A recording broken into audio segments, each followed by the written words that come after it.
নেতৃবৃন্দের অন্যতম জাতীয় নেতা হেফাজতুল ইসলামের মাননীয় যুগ্ম মহাসচিব শেখুল হাদিস আল্লামা মামুনুল হক, শেখুল হাদিস আল্লামা মামুনুল হক আজকে তিনি তার গুরুত্বপূর্ণ আলোচনা পেশ করবেন। যাকে আলোচনা পেশ করার জন্য অনুরোধ জানাচ্ছি।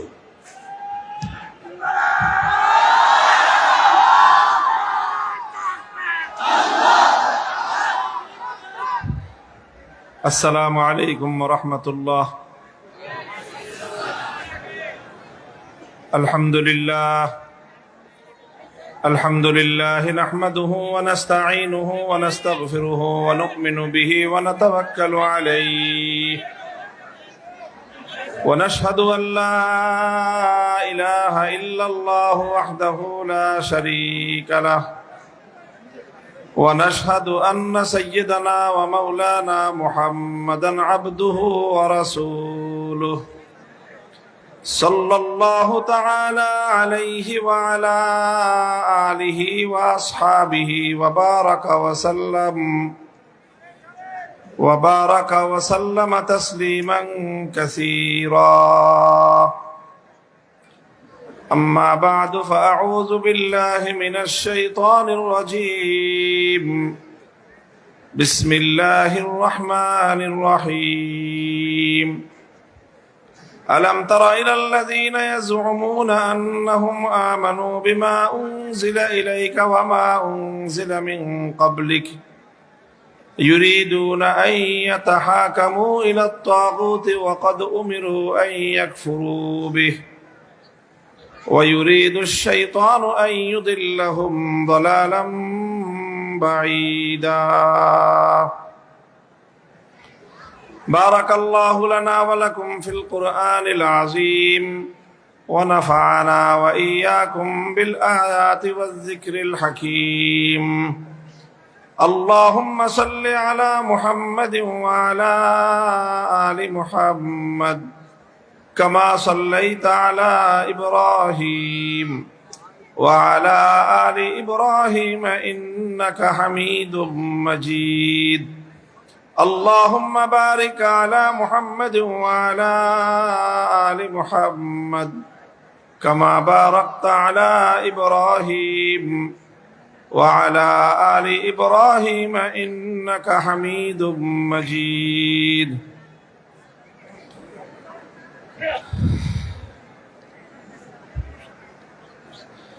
محترم حضرت صدر জলসা, উপস্থিত হযরত উলামায়ে কেরাম, সম্মানিত শ্রদ্ধাভাজন আমার মুরব্বী সাহেবান, সমবেত ইসলাম প্রিয়, কোরআন প্রেমিক, নবী প্রেমিক, তাওহীদি মুসলমান ভাই ও বন্ধুগণ, আমার প্রাণ প্রিয় তালেবানে উলুমে নবুয়ত এবং অন্যান্য ছাত্র বন্ধুগণ, দক্ষিণ বাংলার প্রাণ কেন্দ্র খুলনার ঐতিহ্যবাহী কেন্দ্রীয় শিক্ষা প্রতিষ্ঠান দারুল উলুম খুলনার বার্ষিক এবং সালানা মাহফিলে 2 দিনের শেষ লগনে আল্লাহ আমাদেরকে সমবেত হওয়ার, থাকার এবং দিনই কিছু আলোচনা করার তৌফিক দান করেছেন, সুযোগ করে দিয়েছেন। রব্বে করিমের বড়ই মেহেরবানি। এই জন্য তার দরবারে কালেমাতুশ শুকরের হাদিয়া পেশ করি আলহামদুলিল্লাহ। আজকের এই দারুল উলুম খুলনার বার্ষিক মাহফিলের মঞ্চে এই জামিয়ার হযরত প্রিন্সিপাল সাহেব সহ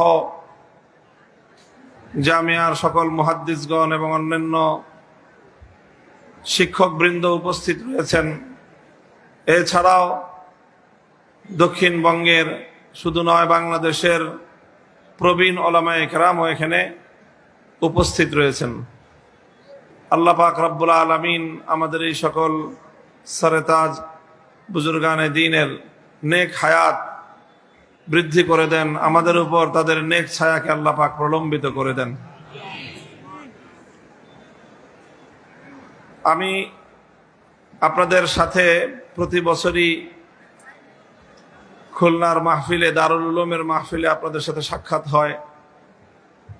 দীর্ঘ অনেক বছরের এটা আমাদের একটা নিয়মিত আয়োজন। বিগত 3 বছর আমরা এই মাহফিলে একত্রিত হওয়ার সুযোগ থেকে বঞ্চিত হয়েছি। আল্লাহ পাক রব্বুল আলামিন এই বঞ্চনার কারণে আমাদের যে কষ্ট হয়েছে, হৃদয়ে যে রক্তক্ষরণ হয়েছে, আমরা আল্লাহর কাছ থেকে এর উত্তম বিনিময়ের আশা করি। আল্লাহ আমাদেরকে, আপনাদের সকলকে এর উত্তম বিনিময় দান করুন। মুহতারাম হাজিরিন, আমি কোরআনে পাকের সূরাতুন নিসার 60 নম্বর আয়াত কোরআনে পাক থেকে তেলাওয়াত করেছি। আপনারা জানেন যে আমি সাধারণত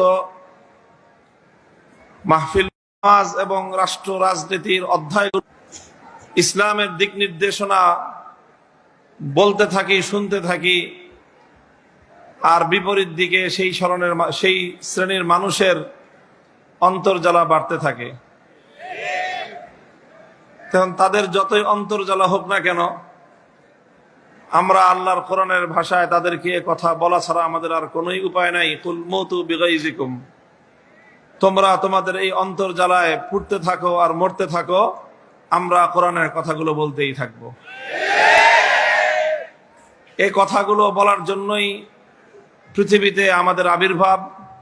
আল্লাহর পক্ষ থেকে একদল মানুষ আছেন দায়িত্বশীল, শুদ্ধি ঘটিয়ে তাদেরকে ইসলাহে বাতানের জন্য তাদের মেহনতের একটা তরতিব এবং একটা নিজাম চলতে থাকে। সেই কাজের জন্য আমাদের পক্ষ থেকে উলামায়ে কেরামের এক জামাত সেখানে নিয়োজিত আছেন, যারা সাধারণ নবীন আলেমদের যেরকম আত্মশুদ্ধির কাজ করে থাকেন, সাধারণ ধর্মপ্রাণ মুসলমানদের মধ্যেও তাদের আত্মার পরিশুদ্ধির জন্য থাকেন, ঘুরতে থাকেন।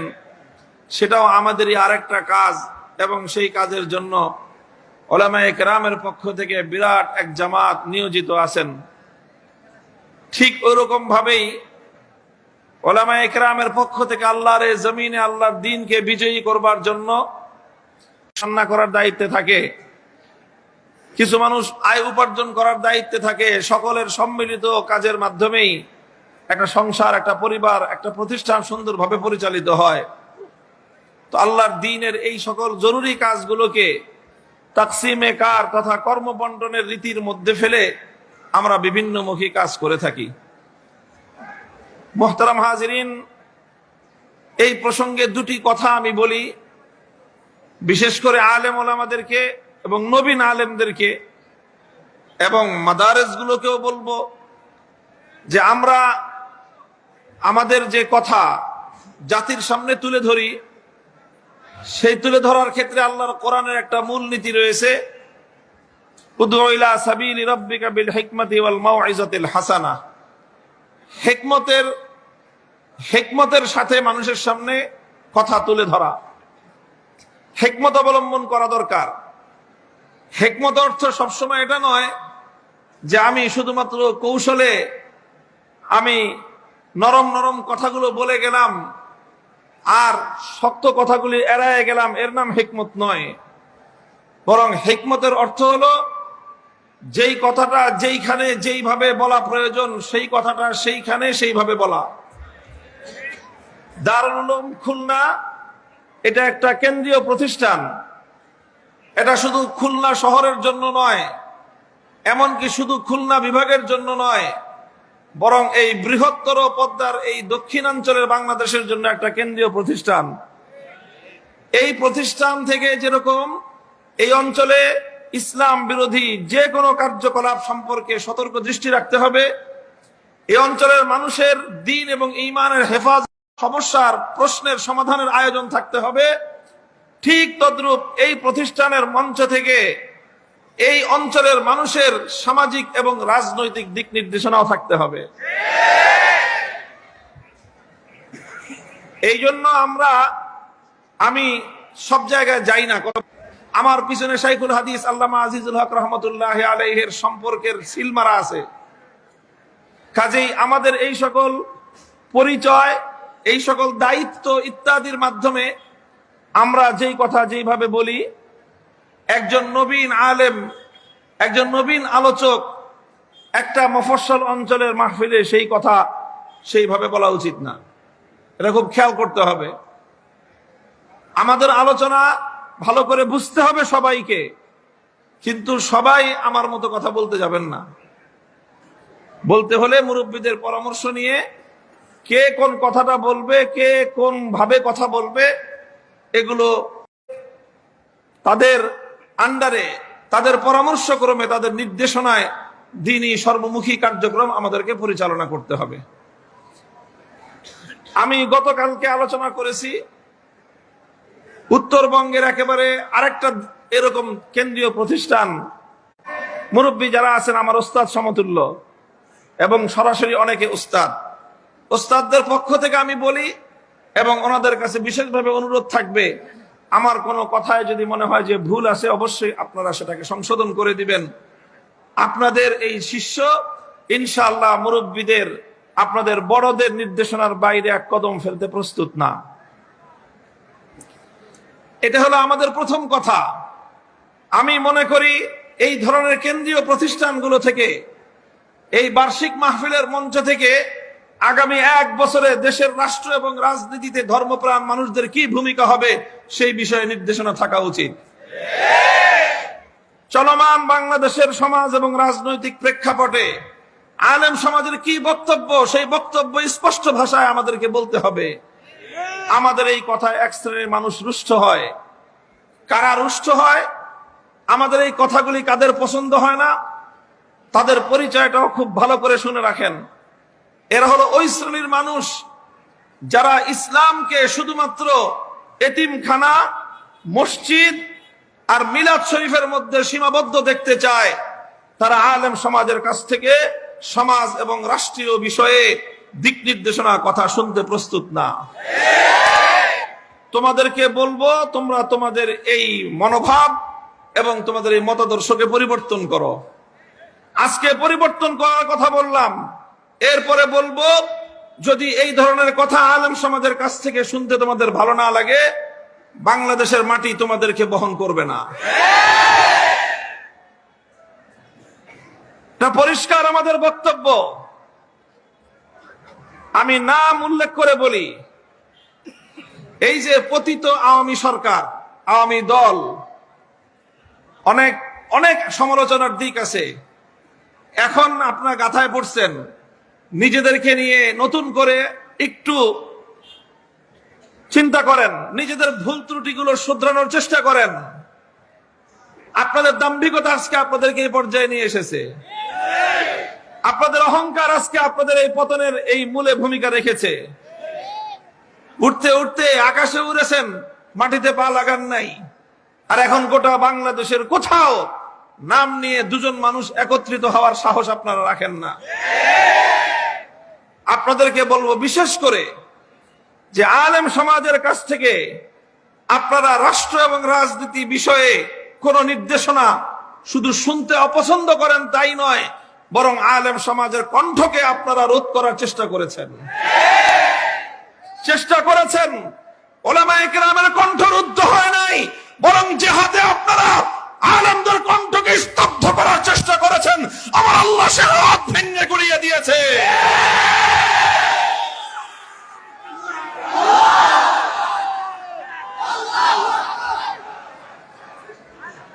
মুহতারাম হাজিরিন, আমি শুধু একটা দলের নাম উল্লেখ করলাম, কারণ নাম উল্লেখ না করলে অনেকে আবার বুঝতে পারে না যে তাদের ভুলটা কোথায়। আপনাদের যদি যারা এখানে আছেন খবর পৌঁছায় দিবেন, আর অনেকে মাইকের আওয়াজ শুনতেছেন, আপনারা যদি আবার বাংলাদেশের মানুষের কাছে ফিরে আসতে চান, সর্বপ্রথম আপনাদেরকে যেই বিষয়টার সংশোধন করতে হবে সেটা হলো এই, আলেমদেরকে তাদের দায়িত্ব পালনে আপনারা বাধা হয়ে দাঁড়াবেন না। মাহফিলের মঞ্চে, মিম্বারে, মসজিদের মিম্বারে দাঁড়িয়ে ওলামায়ে কেরাম কি বলবেন সে বিষয়গুলোর ব্যাপারে আপনারা আপনাদের গাইডলাইন দেওয়ার চেষ্টা করবেন না। আলেম সমাজ কিভাবে বলে সেই কথা বুঝে সে অনুযায়ী নিজেদের আগামী দিনের কর্ম পরিকল্পনা তৈরি করার চেষ্টা করবেন। মনে রাখেন, ওলামায়ে কেরামের সঙ্গে আপনাদের এই সংঘাত তৈরি করার পরিণাম 5ই আগস্ট যেভাবে আপনাদেরকে দিতে হয়েছে, যদি আপনারা আপনাদের এই ভুল সংবিধান সংশোধন না করেন, বাংলাদেশের মাটিতে আপনারা আর কোনোদিন ফিরে আসতে পারবেন না।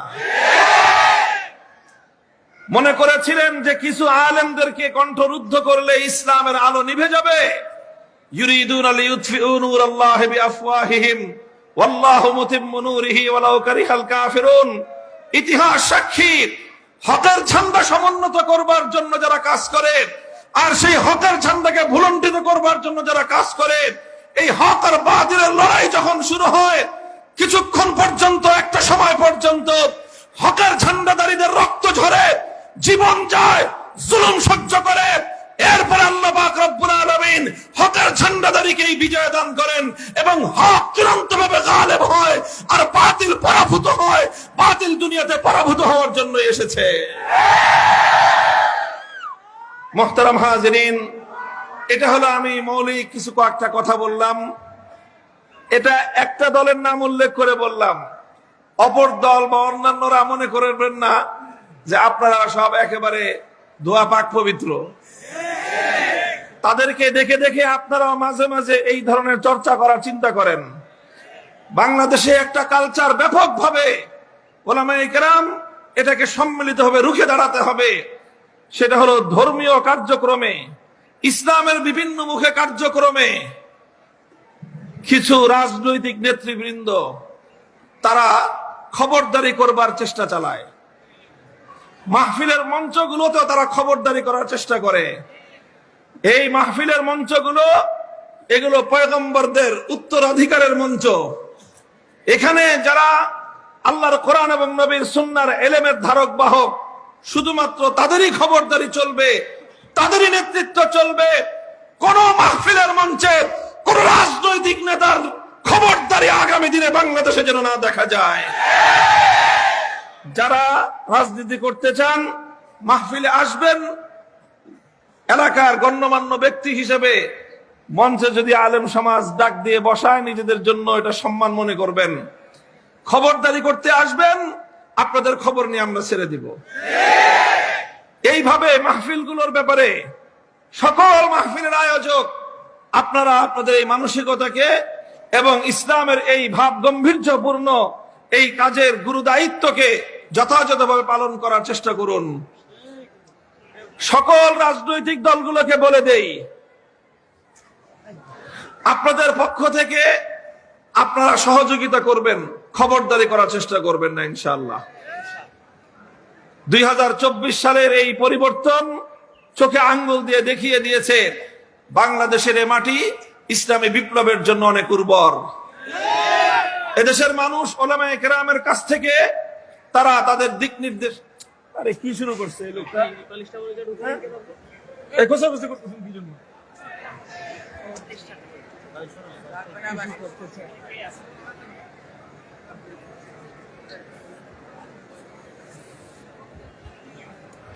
اللهم صل على محمد وعلى آل محمد كما صليت على إبراهيم وعلى آل إبراهيم إنك حميد مجيد। এগুলো আমি কিছু মৌলিক কথা বললাম। আমি আশা করি ওলামায়ে কেরাম আমার এই কথাগুলোকে পর্যালোচনা করবেন। যদি এই কথার মধ্যে কোনো সংশোধনী থাকে তাহলে আমরা সেই সংশোধনী করে নিব, আমি আমার সংশোধনী করে নিব। আর যদি এই কথাগুলো ওলামায়ে কেরামের ইসলামিক অনুষ্ঠানগুলির আয়োজকদের যদি এই কথাগুলি অনুসরণীয় হয়ে থাকে তাহলে আগামী দিনে আমরা এই কথাগুলি অনুসরণ করব। মনে রাখবেন যে মাটি যখন কাদা থাকে, নরম থাকে, তখন তাকে দিয়ে যেইভাবে ইচ্ছা সেইভাবে পাত্র বানানো যায়। মাটি যখন শক্ত হয়ে যায় তখন তাকে দিয়ে আর কোনো পাত্র মনের মতো করে তৈরি করা যায় না। বাংলাদেশের আগস্ট বিপ্লবের পরবর্তী এই সময়ে বাংলাদেশের মাটি এখন কিছুটা কাদা আছে। এখন আমরা আগামী দিনের জন্য যেইভাবে ডাইস তৈরি করব, আগামী দিনের বাংলাদেশ সেভাবেই চলবে। আগামী দিনের ইসলামী প্রিয় জনতা সেভাবে চলবে। বাংলাদেশের প্রত্যেকটা কাজ ইনশাআল্লাহ সেভাবেই চলবে। আর আমরা যদি এই সময়ে আমরা যদি কোনোভাবে আমাদের দায়িত্ব পালনের সচেতনতার পরিচয় দিতে ব্যর্থ হই, তাহলে এই মাটি শক্ত হয়ে আবার সেই আগের জাহেলিয়াতের যুগ ফিরে আসবে। আইয়ামে জাহেলিয়াতের পর আল্লাহর পয়গম্বর মুহাম্মদ আরবি সাল্লাল্লাহু আলাইহি ওয়াসাল্লামের বিপ্লবের মধ্য দিয়ে সেই আইয়ামে জাহেলিয়াতের পতন ঘটেছিল। বাংলাদেশের উলামায়ে কেরামের ত্যাগ, কোরবানি আর শাহাদাতের নজরানার মধ্য দিয়ে বাংলাদেশের আওয়ামী জাহেলিয়াতের যুগের পতন ঘটেছে। এই আওয়ামী জাহেলিয়াত যেন আর কোনোদিন বাংলাদেশে ফিরে আসতে না পারে, সেই ব্যাপারে আজকেই আলেম সমাজকে আগামী দিনের জন্য কর্মপন্থা নির্ধারণ করতে হবে। আল্লাহ পাক আলেম সমাজকে সেভাবে দায়িত্ব পালন করার তৌফিক দান করুন। মুহতারাম হাজিরিন, আমি কোরআনে পাকের যে আয়াত তেলাওয়াত করেছি, এই আয়াতের ভাবার্থ খুব সংক্ষিপ্ত। এভাবে আল্লাহ বলছেন, আলাম তারা ইলাল্লাযীনা ইয়াজউমুনা আন্নাহুম আমানু বিমা উনজিলা ইলাইকা ওয়া মা উনজিলা মিন ক্বাবলিকা ইউরিদুন, যারা আল্লাহ পাকের কোরআন এবং আসমানি কিতাবকে বিশ্বাস করে বলে নিজেদের পরিচয় দেয়। ইয়াজউমুন, তারা দাবি করে যে আন্নাহুম আমানু, যে তারা ঈমানদার। নিজেরা নিজেদেরকে ঈমানদার বলে দাবি করে, নিজেরা নিজেদেরকে মুসলমান এবং মুমিন বলে পরিচয় দেয়, অথচ ইউরিদুনা আইয়াতাহাকামু ইলাত তাগুত, তারা নিজেদেরকে ঈমানদার বলে দাবি করার পরেও আল্লাহ পাক ক্ষোভ আর খেদ নিয়ে আল্লাহ অভিযোগের সুরে বলতেছেন যে তারা নিজেরা নিজেদেরকে ঈমানদার বলে দাবি করার পরেও তারা তাগুতের কাছে বিচার প্রার্থনা করে এবং তারা তাগুতের কাছে সিদ্ধান্ত চায়। কথা পরিষ্কার, যারা নিজেদেরকে ঈমানদার বলে দাবি করে, আল্লাহ পাক এই এক শ্রেণীর ঈমানদারদের ঈমানদার হিসেবে দাবিকারী, মুসলিম আত্মপরিচয়ের দাবিদার এক শ্রেণীর মানুষের ব্যাপারে আল্লাহ পাক অভিযোগ করছেন যে তারা তাদের ঈমানের দাবির বিরুদ্ধাচরণ করে, তারা তাদের ঈমানের দাবির প্রতি কোনো শ্রদ্ধা এবং সম্মান প্রদর্শন না করে তারা তাগুতের কাছে বিচার প্রার্থনা করে এবং তাগুতের সিদ্ধান্ত চায়।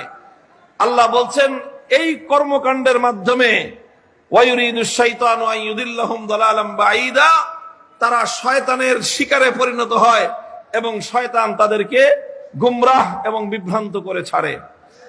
কথাটা পরিষ্কার হলো এই যে যারা ঈমানদার বলে দাবি করে, সেই ঈমানদার দাবিদার কিছু মানুষের মধ্যে একটা চরিত্র আছে, সেই চরিত্রটা হলো ইউরিদুনা আইয়াতাহাকামু ইলাত তাগুত, যে তারা তাগুতের দ্বারস্থ হয়, তারা তাগুতের কাছে বিচার প্রার্থনা করে এবং তারা তাগুতের কাছ থেকে সিদ্ধান্ত কামনা করে। কোরআনের এই আয়াত দ্ব্যর্থহীন ভাবে এ কথা বলে। আরো অনেক আয়াত রয়েছে কোরআনে পাকের মধ্যে, প্রায় 10-15টা আয়াত এই বিষয়ের উপর রয়েছে, যার প্রত্যেকটির মর্ম অভিন্ন। আর সেই মর্ম হলো, কোন ঈমানদার ব্যক্তি কোনদিনও কোন তাগুতের কাছে সিদ্ধান্ত কামনা করতে পারে না। কোন মুমিন কোনদিন কোন তাগুতের ফয়সালা মানতে পারে না। কোন মুমিন কোনদিন কোন তাগুতের কাছে বিচার প্রার্থনা করতে পারে না। এই হলো আয়াতের মর্ম। আমার এই আলোচনার মধ্যে মূল প্রসঙ্গ থাকবে তাগুত কি জিনিস, তাগুতের পরিচয় দেওয়া। কারণ আমার ব্যক্তিগত অ্যানালাইসিস, আমার পর্যবেক্ষণ হলো, আজ মুসলমানদের মধ্যে সবচেয়ে বেশি সংখ্যক মুসলমান যেই কারণে ঈমান হারা হয়ে রয়েছে অথচ তারা নিজেদেরকে ঈমানদার বলে দাবি করছে, সেটা হলো তারা আল্লাহর স্থানে তাগুতকে বসিয়ে তারা তাগুতের আনুগত্য করছে, আল্লাহর আনুগত্য পরিহার করে। আর এভাবে তারা সকলেই ঈমান হারা হয়ে বেঈমানে পরিণত হয়েছে। কাজেই আজ জাতির কাছে, মুসলমানদের কাছে ঈমান বিল্লাহ এবং কুফর বিত্তাগুতের এই প্রসঙ্গ স্পষ্ট ভাষায় খুলে খুলে বর্ণনা করার সময় এসেছে। খুব সংক্ষিপ্ত ভাবে আমি আপনাদের কাছে প্রথমে তাগুতের পরিচয় তুলে ধরব। মান হুমুত তাগুত ওয়া মান হুয়াত তাগুত। তাগুত কে, তাগুত কি জিনিস? তাগুত সম্পর্কে অনেক বিস্তারিত আলোচনাও রয়েছে। কাদিমান ওয়া হাদিসান, সাহাবায়ে কেরামের যুগ থেকে বর্তমান যুগ পর্যন্ত যারাই কোরআনে পাকের ব্যাখ্যা নিয়ে আলোচনা করেছেন, তাফসীরের আলোচনা করেছেন, তারা সকলেই নিজ নিজ ভাষায় তাগুতের সংজ্ঞা উল্লেখ করেছেন। তাদের সকলের সংজ্ঞাগুলোকে একত্রিত করলে তাগুতের যেই পরিচয় আমি পাই, সেই পরিচয়টা আমি আমার ভাষায় আপনাদেরকে সহজভাবে উপস্থাপন করছি। তাগুত বলা হয় প্রত্যেক ওই ব্যক্তি বা বস্তুকে, এক কথায় বলতে গেলে ওই গায়রুল্লাহকে, যেই গায়রুল্লাহ আল্লাহর নির্ধারিত আসনে নিজে নিজেকে সমাসীন করে, অথবা অন্য কেউ তাকে আল্লাহর আসনে সমাসীন করার পর সে তাতে সম্মতি জ্ঞাপন করে, তাকেই বলা হয় তাগুত। কথাটা আবার বুঝেন, খুব গুরুত্বপূর্ণ ঈমানের প্রসঙ্গের বিষয়। এটা তাওহীদ এবং শিরকের একটা প্রশ্ন। এই প্রশ্ন যারা না বুঝে, তারা বহু মানুষ নিজেদের অজান্তে প্রতিদিন শিরকের মধ্যে লিপ্ত আছে। আর যে ব্যক্তি শিরকের মধ্যে লিপ্ত থাকে, 1000 রাকাত নামাজ পড়লেও 1 রাকাত নামাজের কানাকড়ি মূল্য থাকে না। প্রথম বুঝেন, আল্লাহ পাকের জন্য নির্ধারিত কিছু বৈশিষ্ট্য রয়েছে। কার বৈশিষ্ট্য বললাম? বলেন কার বৈশিষ্ট্য? আল্লাহর জন্য নির্ধারিত কিছু বৈশিষ্ট্য রয়েছে, সেগুলো আল্লাহ পাকের জন্যই নির্ধারিত। এটা আল্লাহর সংরক্ষিত আসন। যে আসনটা আল্লাহর জন্য সংরক্ষিত, সেই সংরক্ষিত আসনে কোনো গায়রুল্লাহ যদি বসে নিজে ইচ্ছায় বসে পড়ে, অথবা অন্য কেউ যদি তাকে আল্লাহর সংরক্ষিত আসনে বসায় আর সে যদি তাতে সম্মত থাকে, তাহলে তাকেই বলা হয় তাগুত। যেমন একটা আমি দৃষ্টান্তের মাধ্যমে বলি, আল্লাহ পাকের জন্য একটা বিশেষ বৈশিষ্ট্য যেটা আল্লাহর জন্য সংরক্ষিত এবং নির্ধারিত, সেটা হলো এই কায়নাতের মধ্যে, সৃষ্টি জগতের মধ্যে ইবাদতের একমাত্র উপযুক্ত কে? চিৎকার করে বলেন, ইবাদতের একমাত্র উপযুক্ত কে? অন্য কারো জন্য ইবাদত হতে পারে? তো ইবাদত আল্লাহর জন্যই নির্ধারিত। এখন কেউ যদি আল্লাহর জন্য যে ইবাদত নির্ধারিত, ইবাদতের প্রাপ্য এবং ইবাদতের হকদার একমাত্র আল্লাহ, এখন আল্লাহর জায়গায় কোনো গায়রুল্লাহ যদি নিজের জন্য ইবাদত কামনা করে, অথবা অন্য কেউ যদি কোনো গায়রুল্লাহকে ইবাদত প্রাপ্তির জায়গায় অর্থাৎ মাহবুদের জায়গায় বসায়, তাহলে যেই গায়রুল্লাহকে মাহবুদের জায়গায় বসানো হলো, সেই গায়রুল্লাহকেই বলা হবে তাগুত। যেরকম ধরেন, সেজদা পাওয়ার মালিক একমাত্র কে? ইবাদত পাওয়ার একমাত্র হকদার কে? এখন সেই ইবাদতকে আল্লাহর জন্য না করে কেউ যদি লাত, মানাত, উজ্জা, হুবাল এই সকল মূর্তিগুলোকে ইবাদত করে, তাহলে কি হলো?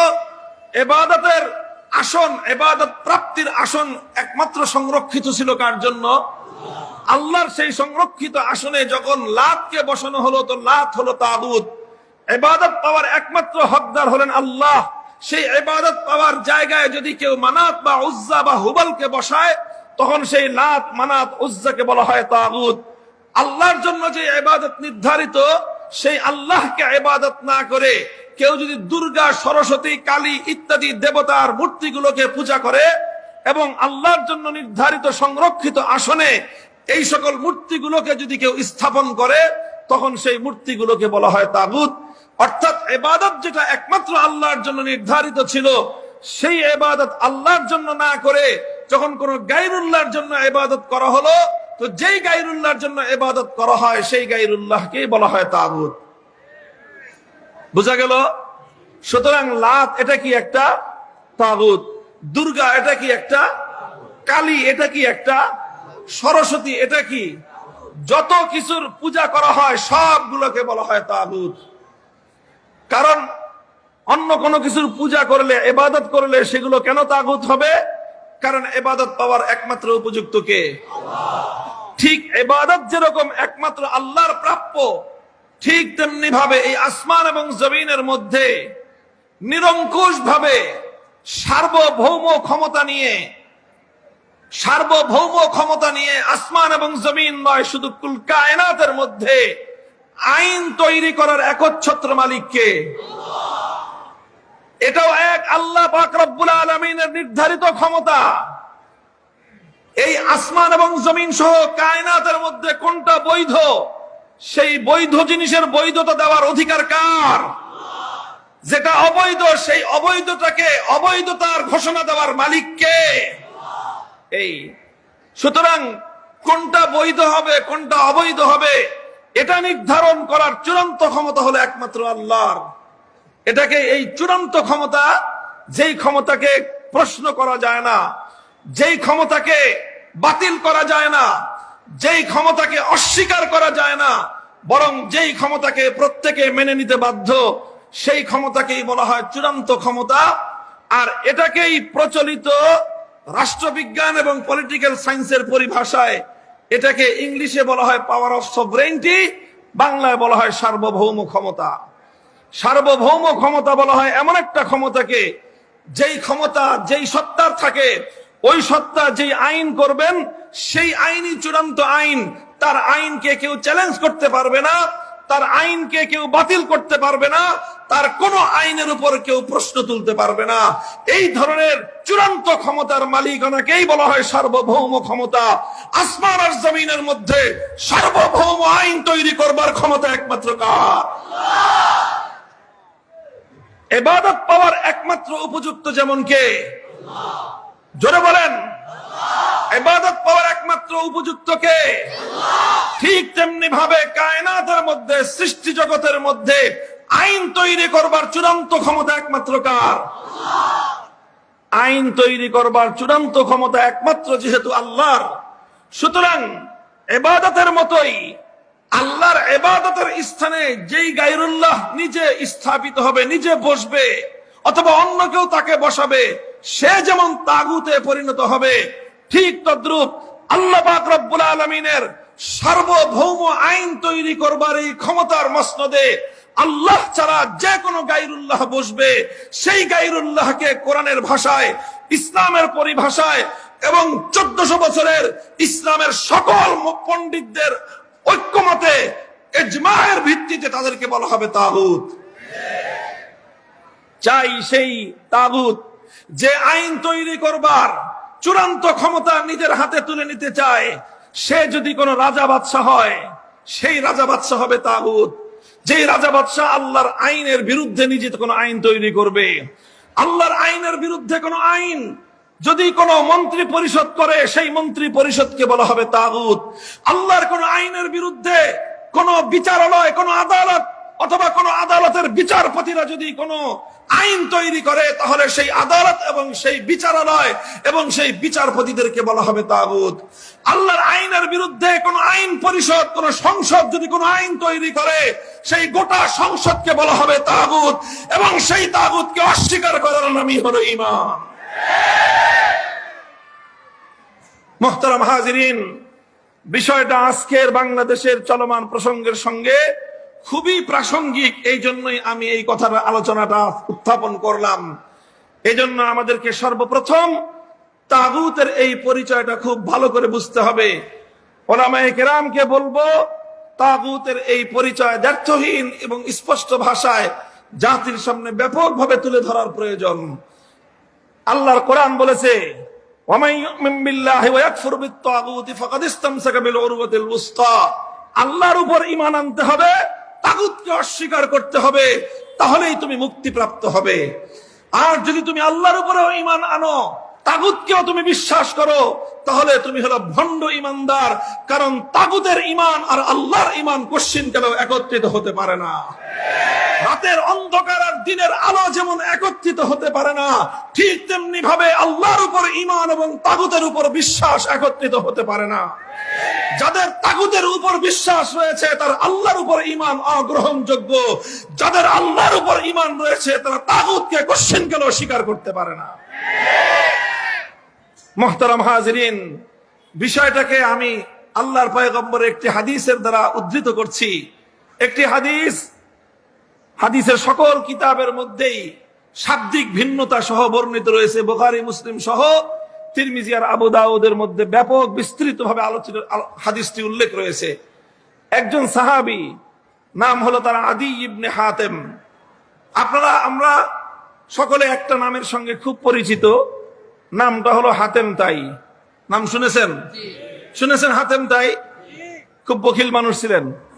তাহলে পৃথিবীতে দানবীর হিসেবে, দানশীল হিসেবে তিনি একটা উপমা সদৃশ নাম।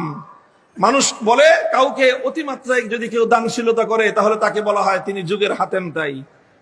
ঠিক আছে কথা? হাতেম তয়ী তিনি কবিলায়ে তয়ী গোত্রের একজন মানুষ ছিলেন। আল্লাহর রাসূল সাল্লাল্লাহু আলাইহি ওয়াসাল্লামের একটু আগের মানুষ, কাজেই তিনি নবীজিকে পান নাই এবং নবীর উপর ঈমান আনার সৌভাগ্য এবং সুযোগও তার হয় নাই।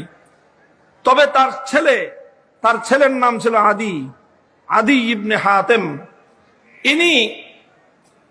ইনি আল্লাহর পয়গম্বরের সাক্ষাতের পূর্বে ছিলেন খ্রিস্টান। শুধু খ্রিস্টান নয়, বরং একজন খ্রিস্টান ধর্মীয় নেতা, খ্রিস্টানদের মধ্যে একজন অনুসরণীয় ব্যক্তি ছিলেন, তার গোত্র প্রধান ছিলেন। আদি ইবনে হাতেম রাদিয়াল্লাহু আনহু ইসলাম গ্রহণ করলেন। ইসলাম গ্রহণ করার পর থেকে আল্লাহর নবী ওনাকে অনেক সম্মান করতেন, মর্যাদা দিতেন। এটা আমার নবীর একটা নীতি ছিল যে আনজিলুন নাস মানাজিলাহুম, যে সম্মানিত তাকে সম্মানের আসন দান করো। এই জন্য আদি ইবনে হাতেম সম্পর্কে হাদিসের পাতায় পাওয়া যায়, আদি ইবনে হাতেম আল্লাহর নবীর কাছে আসলে নবীজি তাকে সমীহ করতেন, কখনো কখনো দাঁড়িয়ে যেতেন, কখনো কখনো জায়গা ছেড়ে দিয়ে আদি ইবনে হাতেমকে বসার স্পেস তৈরি করে দিতেন। এরকম সম্মানজনক সম্মানিত একজন ব্যক্তি ছিলেন আদি ইবনে হাতেম। ইসলাম গ্রহণ করার পূর্বে তিনি একজন আহলে কিতাব ছিলেন। পূর্ববর্তী আসমানি কিতাব ইনজিল তাওরাত সম্পর্কে তার ঈমান ছিল। সেই আদি ইবনে হাতেম রাদিয়াল্লাহু আনহু একবার নবী করিম সাল্লাল্লাহু আলাইহি ওয়াসাল্লামের নিকট এসে সূরা বারাতের একটি আয়াত সম্পর্কে প্রশ্ন উত্থাপন করলেন। ইয়া রাসূলুল্লাহ, কোরআনে পাকের সূরাতুল বারাতের মধ্যে আমাদের ইহুদি এবং খ্রিস্টানদের সম্পর্কে একটা অভিযোগ করা হয়েছে। আমি একজন খ্রিস্টান ছিলাম, সাধারণ খ্রিস্টান নয়, বরং একজন জ্ঞানী শিক্ষিত খ্রিস্টান ছিলাম। সুতরাং খ্রিস্টান ধর্মের আদ্যপান্ত সবই আমার জানা আছে। আমার জানা মতে খ্রিস্টানদের মধ্যে যেই দোষটা নাই, এমন একটা দোষ আল্লাহ পাক কোরআনে পাকের মধ্যে খ্রিস্টানদের এবং ইহুদিদের দোষ বলে অভিযুক্ত করেছেন। বিষয়টা আমার বুঝে আসতেছে না, এই জন্য আমি আপনার কাছে এটার ব্যাখ্যা জানতে চাই। প্রশ্নটা বুঝতে পারলেন? আল্লাহ রাসূল সাল্লাল্লাহু আলাইহি ওয়াসাল্লাম জানতে চাইলেন কোন অভিযোগ। সূরাতুল বারাতের আয়াত তেলাওয়াত করলেন আদি ইবনে হাতেম রাদিয়াল্লাহু আনহু। আল্লাহর কোরআন সূরাতুল বারাতের মধ্যে বলেছে, ইত্তাখাযু আহবারাহুম ওয়া রুহবানাহুম আরবাবাম মিন দুনিল্লাহ। ইত্তাখাযু আহবারাহুম ওয়া রুহবানাহুম আরবাবাম মিন দুনিল্লাহ। আল্লাহ বলছেন অভিযোগের সুরে যে ইহুদি এবং খ্রিস্টানদের লোকেরা তারা তাদের মধ্যকার দুই শ্রেণীর মানুষকে আল্লাহর জায়গায় আল্লাহকে বাদ দিয়ে, যেখানে এক আল্লাহকে রব বলে ঘোষণা করার কথা, এক আল্লাহকে রব বলে মানার কথা, তারা সেখানে এক আল্লাহকে বাদ দিয়ে তারা তাদের মধ্যকার দুই শ্রেণীর মানুষকে রব হিসেবে গ্রহণ করে নিয়েছে। প্রথম শ্রেণীর মানুষ হলো আহবারাহুম। আহবার এটা হিব্রুনের বহুবচন। হিব্রুন বলা হয় দক্ষ জ্ঞানী ব্যক্তিকে। যেমন আমরা আল্লামা শব্দ ব্যবহার করে থাকি, আল্লামার অর্থে হিব্রুন শব্দ ব্যবহার হয়। অর্থাৎ আল্লাহর কোরআন বলল ইহুদি খ্রিস্টানরা তাদের মধ্যকার যারা জ্ঞানী শিক্ষিত মানুষ রয়েছে, ওয়ারুহবানাহুম, এবং তাদের মধ্যে যারা পাদ্রী রয়েছে, শিক্ষিত জ্ঞানী আর পাদ্রী শ্রেণীর মানুষদেরকে তারা আল্লাহর পরিবর্তে রব বানিয়ে নিয়েছে। অভিযোগটা বুঝলেন? বলেন, বুঝা গেল? লক্ষ্য করেন এদিকে, অন্যদিকে তাকাবেন না। ইহুদি খ্রিস্টানরা কাদেরকে রব বলেছে? বলেন কাদেরকে? ইহুদি এবং খ্রিস্টানদের মধ্যে যারা জ্ঞানী ছিল, শিক্ষিত ছিল তাদেরকে। আর কাদেরকে? তাদের মধ্যে যারা পাদ্রী ছিল তাদেরকে। বলেন তো প্রথম কাদেরকে? জ্ঞানীদেরকে, শিক্ষিতদেরকে। আর দুই নম্বর হলো কাদেরকে? পাদ্রীদেরকে। এই দুই শ্রেণীর মানুষকে তারা রব বানিয়ে নিয়েছে। কার জায়গায়? আল্লাহর জায়গায়।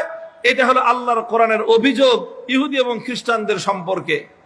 হযরত আদি ইবনে হাতেম বললেন, ইয়া রাসূলুল্লাহ, আমি তো খ্রিস্টান ছিলাম, খ্রিস্টানরা কাকে রব মানে আর কাকে রব মানে না এটা আমার ভালো করে জানা আছে। আমরা তো কোনোদিন আমাদের কোনো জ্ঞানী ব্যক্তিকে অথবা আমরা আমাদের মধ্যকার কোন পাদ্রীকে তো কোনোদিন ইবাদত করি নাই, পূজা করি নাই, তাহলে আমরা তাদেরকে রব বানালাম কোথায়? বুঝতে পারছেন প্রশ্নটা? এটা হলো আদি ইবনে হাতেমের প্রশ্ন, যে আমরা তো কোনোদিন আমাদের কোনো জ্ঞানী ব্যক্তিকে সেজদা করি নাই, আমাদের কোনো জ্ঞানী ব্যক্তির ইবাদত আমরা করি নাই, আমরা তো কোনোদিন আমাদের কোনো পাদ্রীকে সেজদা করি নাই, আমাদের কোনো পাদ্রীর তো আমরা ইবাদত করি না। কাজেই আমাদের সম্পর্কে আল্লাহ পাক এই অভিযোগ কেন করলেন যে আমরা আমাদের জ্ঞানী আর শিক্ষিত এবং পাদ্রী শ্রেণীকে আমরা রব বানিয়ে নিয়েছি? এই কথা আল্লাহ কেন বললেন? তখন রাসূল সাল্লাল্লাহু আলাইহি ওয়াসাল্লাম পাল্টা প্রশ্ন করলেন, এবং নবীর সেই প্রশ্নটা বিভিন্ন হাদিসে শব্দের পার্থক্যে ঠিক অনেকটা এভাবে এসেছে। আল্লাহর নবী বললেন পাল্টা প্রশ্নে, আলাস্তুম হাররামতুম মা হাররামুহু ওয়া আহলালতুম মা আহাল্লুহু। হে আদি, একটা কথা তুমি চিন্তা করে জবাব দাও, তোমাদের মধ্যে এমন কোন রীতিনীতি ছিল কিনা যে তোমাদের জ্ঞানী সম্প্রদায় আর পাদ্রী সম্প্রদায় তারা যখন কোন একটা জিনিসকে বৈধ বলে দিত, অথচ সেই জিনিসটাকে আসমানি কিতাবের মধ্যে অবৈধ বলা হয়েছে, আসমানি কিতাবের অবৈধ জিনিসকে তোমাদের শিক্ষিত আর পাদ্রীরা যখন বৈধ বলে দিত, তখন থেকে তোমরা সেটাকে বৈধ বলে গ্রহণ করে নিতে। আবার আসমানি কিতাবের মধ্যে কোনো একটা জিনিস বৈধ রয়েছে, সেই জিনিসটাকে তোমাদের শিক্ষিত এবং পাদ্রী শ্রেণীর লোকেরা অবৈধ বলে দিলে তোমরাও সেটাকে অবৈধ বলে মেনে নিতে। এমন ব্যাপার তোমাদের মধ্যে ছিল কিনা? এবার আদি ইবনে হাতেম বলেন, জি ইয়া রাসূলুল্লাহ, এটা তো ছিল। আমাদের অনেক শরীয়তের বিধান, আমাদের অনেক আইন যেটা আল্লাহ দিয়েছেন, সেই আইনগুলো যুগে যুগে আমাদের এই আহবার এবং রুহবান, আমাদের এই শিক্ষিত সুশীল আর এই পাদ্রী শ্রেণী, তারা আমাদের এই সকল অনেক আসমানি কিতাবের অনেক বিধানকে তারা পরিবর্তন করে দিয়েছে। আল্লাহ যেটাকে হালাল করেছিলেন তারা পরবর্তীতে এটাকে হারাম করে দিয়েছে, আল্লাহ যেটাকে হারাম করেছিলেন তারা পরবর্তীতে এটাকে হালাল করে দিয়েছে। আর এইভাবে আল্লাহর কিতাবের মধ্যে, আল্লাহর শরীয়তের মধ্যে নানা রকম অ্যামেন্ডমেন্ট এনেছে, নানা রকম সংশোধনী এনে তারা ইহুদি এবং খ্রিস্টানদের জন্য নানা জিনিস বৈধ আর অবৈধ করে সিদ্ধান্ত দিয়েছে। এবং এই সকল শিক্ষিত আর পাদ্রী শ্রেণীর দানকৃত বৈধতা এবং অবৈধতাকে ইহুদি এবং খ্রিস্টান জাতি মেনে নিয়েছে। আল্লাহর নবী তখন এই প্রশ্নের জবাব উদ্ধার করে বললেন, ফাযালিকা অথবা ফাতিলকা ইবাদাতুহুম। হে আদি ইবনে হাতেম, কোন ব্যক্তিকে, কোন মানুষকে, কোন গায়রুল্লাহকে রব মানার অর্থ শুধু এটা নয় যে তাকে সেজদা করতে হবে, কাউকে রব মানার অর্থ শুধু এটা নয় যে তার পূজা করতে হবে, বরং তুমি যখন আল্লাহর আইনের বিপরীতে কোন মানুষের আইনকে যখন তুমি মেনে নিলা, আল্লাহ যেটাকে বৈধ বলেছেন তার বিরুদ্ধে গিয়ে কোন মানুষ যখন কোন একটা জিনিসকে অবৈধ বলল, আর মানুষের অবৈধতাকে তুমি অবৈধ হিসেবে গ্রহণ করলা, মানুষের বৈধতাটাকে তুমি বৈধতা বলে গ্রহণ করলা, আল্লাহটাকে উপেক্ষা করে গায়রুল্লাহটাকে যখন তুমি গ্রহণ করলা, তখন তুমি সেই গায়রুল্লাহকে আল্লাহর জন্য নির্ধারিত সংরক্ষিত আসন তুমি দান করলা। আর এটাই হলো সেই গায়রুল্লাহকে পূজা করা আর ইবাদত করার নামান্তর। এই হাদিস দ্বারা স্পষ্ট বোঝা যায়, এই হাদিস দ্বারা স্পষ্ট বোঝা যায় যে তাগুত দুই শ্রেণীর হয় মানব সমাজের মধ্যে। এক শ্রেণীর তাগুত হয় মানুষ যাদেরকে ইবাদত করে পূজা করে তারা হলো তাগুত, যেরকম লাত মানাত উজ্জা হুবাল ছিল সে যুগের তাগুত। আর এ যুগের তাগুত হলো দুর্গা, সরস্বতী, কালী ইত্যাদি যেই সকল মূর্তি আর দেবতা গুলোকে তারা পূজা করে, এগুলো হলো তাগুত। ঠিক তদ্রূপ এগুলো যেরকম তাগুত, ও তদ্রূপ ইহুদি এবং খ্রিস্টানরা আল্লাহর জায়গায় যাদের আইন মেনে নিত তারা ওই যুগের তাগুত ছিল। আর এই যুগের মুসলমান সম্প্রদায়, তাদের মধ্যে যারা আল্লাহর আইনের বিরুদ্ধে আইন তৈরি করার পর সে আইন যেই সকল মুসলমানরা মেনে নেয়, যেই সকল আইনগুলোকে মানুষ মেনে নেয়, মানুষ যারা আল্লাহর বিরুদ্ধে আইন তৈরি করে তারাও হলো এক একটা আস্তাব দেবতা এবং তাগুত। কাজেই হে ঈমানদার, যদি তোমাকে ঈমানের উপর অবিচল থাকতে হয়, তোমাকে যদি ঈমান আল্লাহর নিকট গ্রহণযোগ্য করতে হয়, শুধু আল্লাহর ইবাদত করলেই তুমি শুধুমাত্র একত্ববাদী হতে পারো না। একত্ববাদী হওয়ার জন্য ইবাদত যেরকম একমাত্র আল্লাহর জন্য করতে হবে, একত্ববাদী হওয়ার জন্য ঠিক তদ্রূপ আইন তৈরি করার চূড়ান্ত ক্ষমতা একমাত্র আল্লাহর, এ কথা তোমাকে বিশ্বাস করতে হবে। একটা হলো তাওহীদ ফিল উলুহিয়্যাহ, তাওহীদ ফিল ইবাদাহ, একটা হলো ইবাদতের ক্ষেত্রে একত্ববাদ, আরেকটা হলো তাওহীদ ফিল হাকিমিয়া, আইন তৈরি করবার ক্ষেত্রেও একত্ববাদ। আল্লাহর একত্ববাদ শুধুমাত্র ইবাদতের ক্ষেত্রে মানলে ইমানদার হওয়া যায় না। ইবাদতের ক্ষেত্রে যেরকম আল্লাহর একত্ববাদকে বিশ্বাস করতে হয়, ঠিক তদ্রূপ আইন তৈরি করবার সার্বভৌম ক্ষমতার ক্ষেত্রেও আল্লাহ রাব্বুল আলামিনের তাওহীদ ফিল হাকিমিয়তকে মানতে হবে। যারা তাওহীদ ফিল হাকিমিয়তকে মানে না, তারা ওই রকম মুশরিক যারা সরস্বতীর পূজা করে, দুর্গার পূজা করলে একজন মানুষ যে রকম মুশরিক হয়, আল্লাহর আইনের বিরুদ্ধে মানব রচিত কোন আইন মেনে নিলে একজন মানুষ তার সমান মুশরিক হয়। সমাজে মুসলমান নামধারী গিজ গিজ করতেছে মুশরিক, মসজিদের মধ্যে নামাজের জন্য যারা কাতার হয়ে দাঁড়ায় গিজ গিজ করতেছে মুশরিক, হজ করে আসতেছে প্রতিবার ডবল হাজি, ট্রিপল হাজি, চৌবল হাজি, প্রতি বছর হজ করে, প্রতি বছর উমরা করে, অথচ এই সকল হাজি আর গাজীদের মধ্যে গিজ গিজ করতেছে মুশরিক। কারণ তারা আল্লাহ পাকের তাওহীদ ফিল হাকিমিয়তকে বিশ্বাস করে না, আইন তৈরি করার ক্ষেত্রে আল্লাহর তাওহীদ এবং একত্ববাদকে তারা বিশ্বাস করে না। মুহতারাম হাজিরিন, এই তাওহীদ ফিল হাকিমিয়তকে আজ আমাদেরকে বুঝতে হবে, ভালো করে মানতে হবে, এবং জাতির মধ্যে এই দাওয়াত এবং এই মিশন বাস্তবায়ন করতে হবে। আমরা আমাদের এই সমাজের মধ্যে, আমাদের এই দেশের মধ্যে নানাভাবে এই তাওহীদুল হাকিমিয়্যাহকে অস্বীকার করে মানুষের কাঁধের উপর মানব রচিত আল্লাহর আইন বিরোধী আইনকে জাতির উপর চাপিয়ে দিয়ে এই জাতির জন্য শত শত বছর ধরে এক অভিশপ্ত শিরকের অভিশাপ আমাদের গলার উপর চাপিয়ে দেওয়া হয়েছে। মুসলমানদের ইতিহাস পর্যালোচনা করলে দেখা যায় মুসলমানদের মধ্যে এই ধরনের শিরক ছিল না। এই যে তাওহীদ ফিল হাকিমিয়্যাহকে অস্বীকার করা, আল্লাহর আইন ছাড়া, আল্লাহর আইনের জায়গায় কোনো গায়রুল্লাহর আইনকে বিশ্বাস করা, মেনে নেওয়া, এই অভিশপ্ত ধারা মুসলমানদের মধ্যে ছিল না। খায়রুল কুরুনে ছিল না, সাহাবীদের যুগে ছিল না, তাবেঈদের যুগে ছিল না, তাবেঈদের যুগে ছিল না, খেলাফতে বনু উমাইয়ার যুগে ছিল না, খেলাফতে বনু আব্বাসিয়ার যুগেও ছিল না। সর্বপ্রথম মুসলমানদের মধ্যে এই অভিশপ্ত ধারা যেই ব্যক্তি এবং যেই সম্প্রদায় স্থাপন করলো, সেই সম্প্রদায়কে বলা হয় তাতারি সম্প্রদায়। তাতারি সম্প্রদায়েরা সর্বপ্রথম তাদের নেতা চেঙ্গিস খানের পক্ষ থেকে প্রণীত কিছু আইন, সেই আইনকেই তারা সমাজের মধ্যে, রাষ্ট্রের মধ্যে আল্লাহর আইনের বিরুদ্ধে গিয়ে সেই আইনকে তারা কার্যকর করলো, যেটাকে তারা ইয়াসেক বলতো। ইতিহাস এবং তাফসীরের কিতাবের পাতায় এভাবেই পাওয়া যায়। এই অভিশপ্ত ধারা মুসলমানদের উপর চালু হওয়ার পর মুসলিম উলামায়ে কেরাম, মুসলমানদের শাসকবর্গ, মুসলমানদের মুজাহিদিন ইসলাম অনেক রক্তের বিনিময়ে, অনেক ত্যাগের কোরবানির বিনিময়ে আবার মুসলমানদের ভিতর থেকে এই অভিশপ্ত ধারাকে বাতিল করেছে, উচ্ছেদ করেছে। মুসলিম সমাজের মধ্যে 1000 বছর পর্যন্ত আর সেই মানব রচিত কোন আইন, আল্লাহর আইনের জায়গায় তারা চলতে দেয় নাই।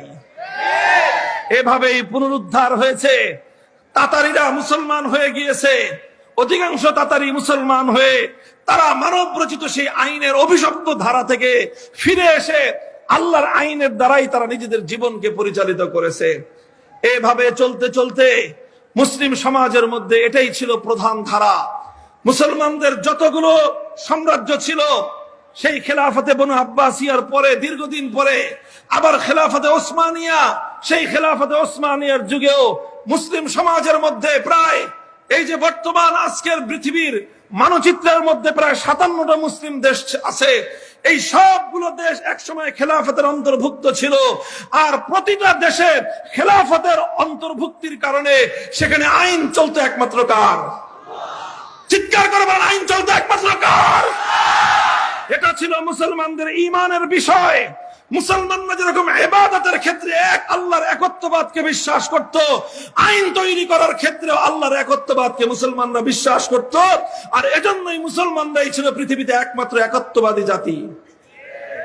মুসলমানদের শত্রুরা ষড়যন্ত্র করে মুসলমানদের এই একত্ববাদকে কেড়ে নেওয়ার পায়তারা করলো। আর এরপরে ইউরোপের শিল্প বিপ্লবের পরে যখন ইউরোপ ইসলামের উপর, মুসলিম বিশ্বের উপর সাম্রাজ্যবাদী আগ্রাসন পরিচালনা করলো। মুসলমানদের বিশাল একটা অঞ্চল ব্রিটিশরা দখল করে ব্রিটিশ সাম্রাজ্যের অন্তর্ভুক্ত করে নিল। মুসলমানদের আরেকটা বিশাল অঞ্চল ফ্রান্স দখল করে ফ্রান্সের সাম্রাজ্যের অন্তর্ভুক্ত করে নিল। আরেকটা বিশাল অঞ্চল ইতালি দখল করে ইতালির সাম্রাজ্য সেখানে স্থাপন করলো।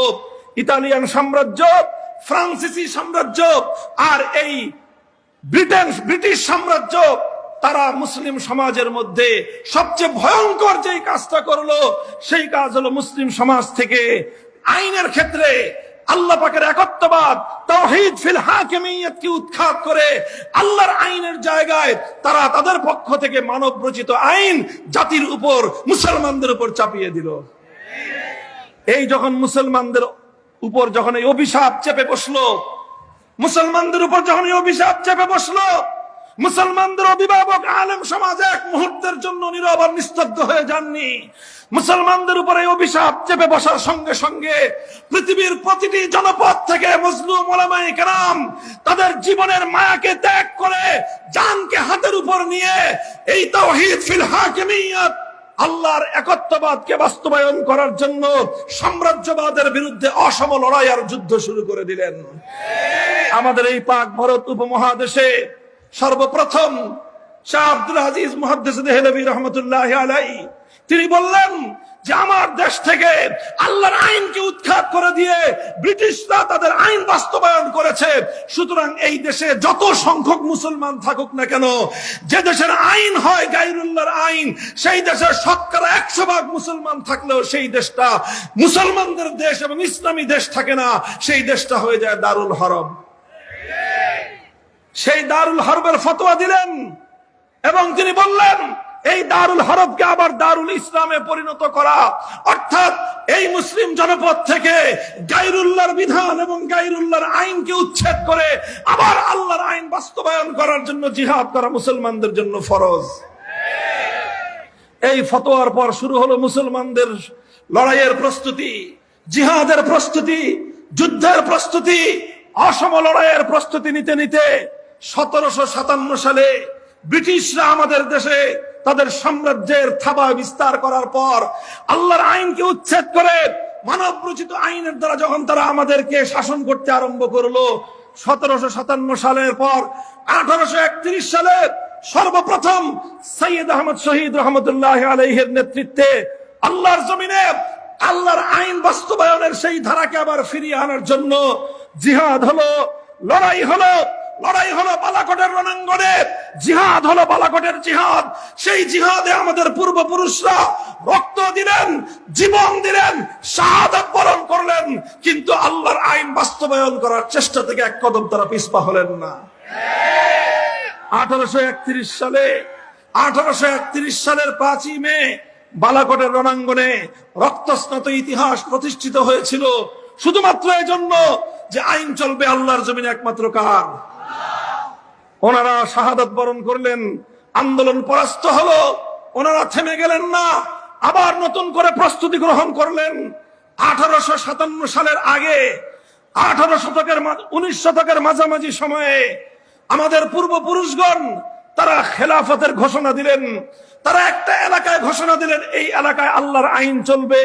সেই এলাকাটাকে তারা খেলাফত ঘোষণা করে সেই খেলাফতের একটা রাজধানী দারুল মামলাকা ঘোষণা করলেন। থানা ভবন, থানবী রহমতুল্লাহ আলাইহির যে জন্মভূমি, সেই থানা ভবনকে বললেন এটা হলো আমাদের রাষ্ট্র, আমাদের খেলাফতের প্রধান কেন্দ্র। সেই দারুল খেলাফার প্রধান হলেন আমিরুল মুমিনিন হাজী ইমদাদুল্লাহ মুহাজির মক্কি রহমতুল্লাহ আলাইহি। সেই খেলাফতের চিফ জাস্টিস হলেন রশিদ আহমদ গাঙ্গুহি রহমতুল্লাহ আলাইহি। সেই খেলাফতের প্রধানমন্ত্রী হলেন কাসেম নানুতুবি রহমতুল্লাহ আলাইহি। সেই খেলাফতের প্রধান সেনাপতি হলেন হাফেজ জামিন শহীদ রহমতুল্লাহ আলাইহি। তারা ঘোষণা করলেন আমাদের অধিকৃত এই এলাকায় একমাত্র আইন চলবে কার? আমরা ব্রিটিশের আইন মানি না, আল্লাহর আইনের জায়গায় কোন গায়রুল্লাহর আইন আমরা মানি না। ওনারা ব্রিটিশের আইন অমান্য করার স্পষ্ট ঘোষণা দিয়ে দিলেন। শুরু হলো ব্রিটিশের সঙ্গে লড়াই, শুরু হলো যুদ্ধ, শুরু হলো আজাদির সংগ্রাম, শুরু হলো সশস্ত্র যুদ্ধ, স্বাধীনতার যুদ্ধ। 1857 সালে সামনের রণাঙ্গনে হলো জিহাদ। সেই জিহাদে মুসলিম রাষ্ট্রের, মুসলিম খেলাফতের প্রধান সেনাপতি হাফেজ জামিন রহমতুল্লাহ আলাইহি শাহাদাত বরণ করলেন। মুসলমানদের অকাতরে রক্ত ঝরলো, হাজার হাজার আলেম সমাজকে ধরে ধরে ফাঁসি কাস্টে ঝুলানো হলো। ইতিম হলো আলেমদের সন্তান, বিধবা হলো আলেমদের স্ত্রীরা, কল খালি হলো আলেম সম্প্রদায়ের মায়েদের। তারা সব কিছু সহ্য করে নিলেন, বরদাস্ত করে নিলেন, কিন্তু আল্লাহর জমিনে গায়রুল্লাহর কোন আইন তারা মেনে নেন নাই। ওনারা সশস্ত্র সংগ্রামে বিজয়ী হতে পারলেন না। ওনারা আবার নতুন করে শুরু করলেন।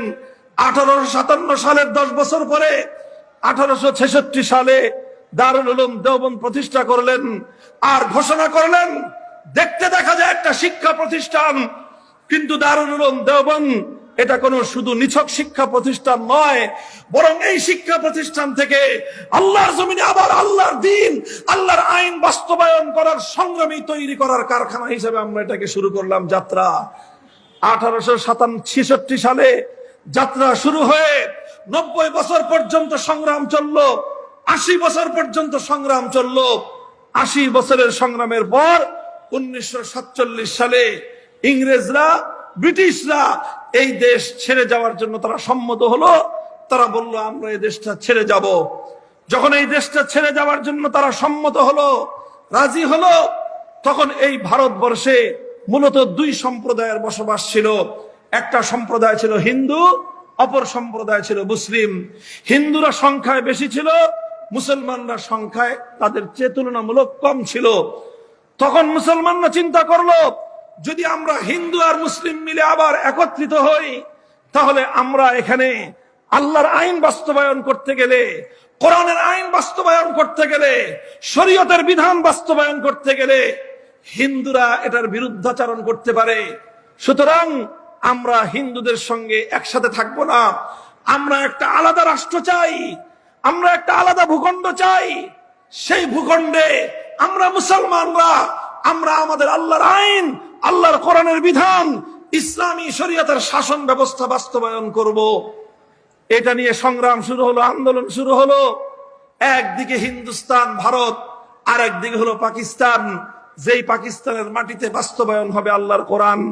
মুহতারাম হাজিরিন, এই পাকিস্তান, ভারতবর্ষে যেই সকল অঞ্চলগুলোতে মুসলমানদের সংখ্যাধিক্য ছিল, তার বেশিরভাগ অঞ্চল ছিল সেই পাকিস্তানের, সেই আপনার পাঞ্জাব, খাইবার পখতুনখোয়া এবং তাদের বেলুচিস্তান সহ অনেকগুলো এলাকায় সেখানে মুসলমানদের সংখ্যাধিক্য ছিল।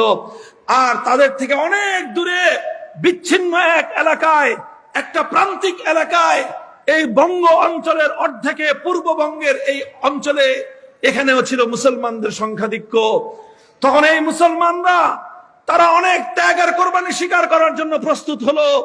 ইতিহাস বলে আল্লাহর জমিনে আল্লাহর আইনের দ্বারা শাসিত হওয়ার জন্য যেই সম্প্রদায়ের সবচেয়ে বেশি ত্যাগ আর কোরবানি রয়েছে, সেটা বেলুচিস্তানের মানুষ নয়, সেটা পাঞ্জাবের মানুষ নয়, সেটা খাইবার পাখতুনখোয়ার মানুষ নয়, সেটা সীমান্ত প্রদেশের মানুষ নয়, বরং আল্লাহর জমিনে আল্লাহর আইনের দ্বারা শাসন ব্যবস্থা কায়েম করার জন্য যারা সবচেয়ে বেশি ত্যাগ কোরবানির নজরানা পেশ করলো, সেই ভূখণ্ডের নাম, সেই সম্প্রদায়ের নাম হলো, ভূখণ্ডের নাম হলো পূর্ববঙ্গ, আর সেই সম্প্রদায়ের নাম হলো বাঙালি মুসলমান।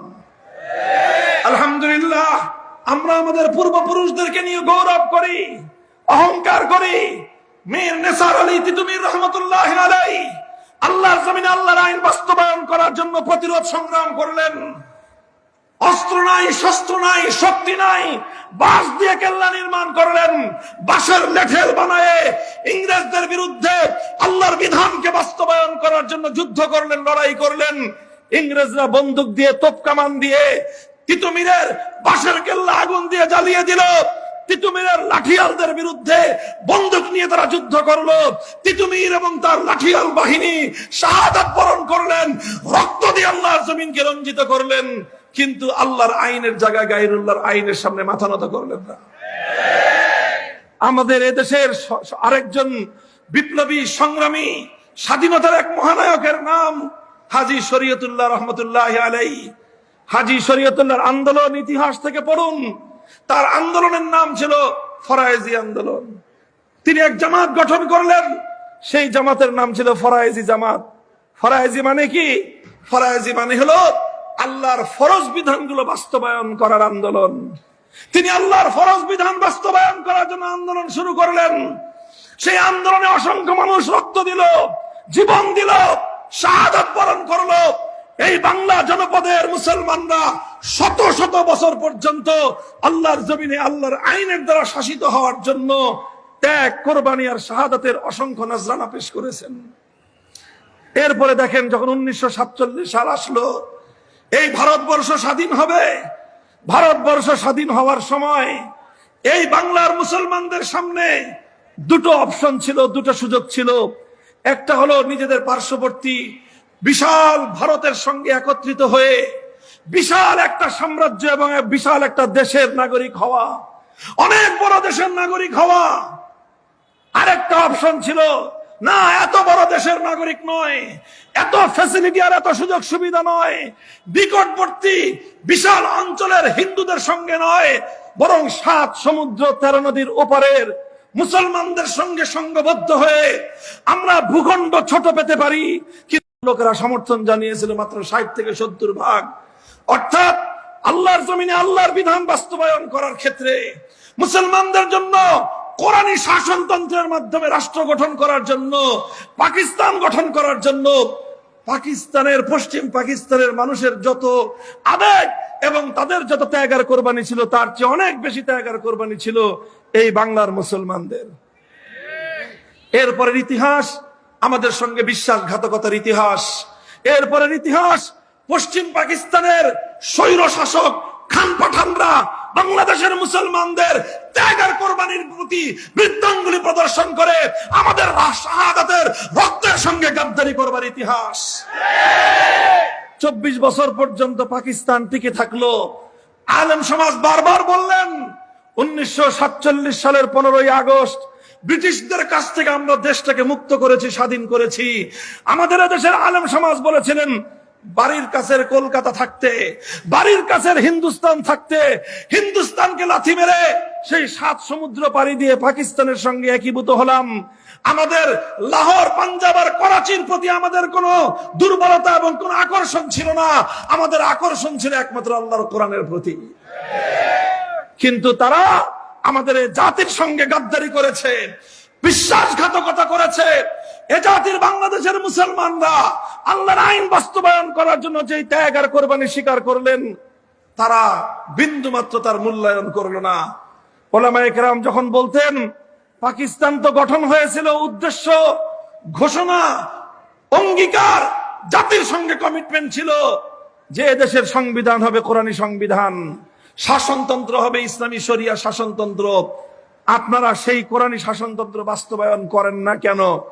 পাকিস্তানের শাসকরা বলতো, রাষ্ট্রটা এখনো শিশু রাষ্ট্র, তো হুজুর কিছুদিন সময় দেন, আমরা আস্তে আস্তে এই রাষ্ট্রটাকে আগে সর্বদিক থেকে অর্থনৈতিক, সামাজিক, ব্যবসায়িক সব দিক থেকে একটু শক্তিশালী করে নেই, তারপরে আমরা ইসলামী শাসনতন্ত্র দিব, আমরা ইসলামী আইন বাস্তবায়ন করব।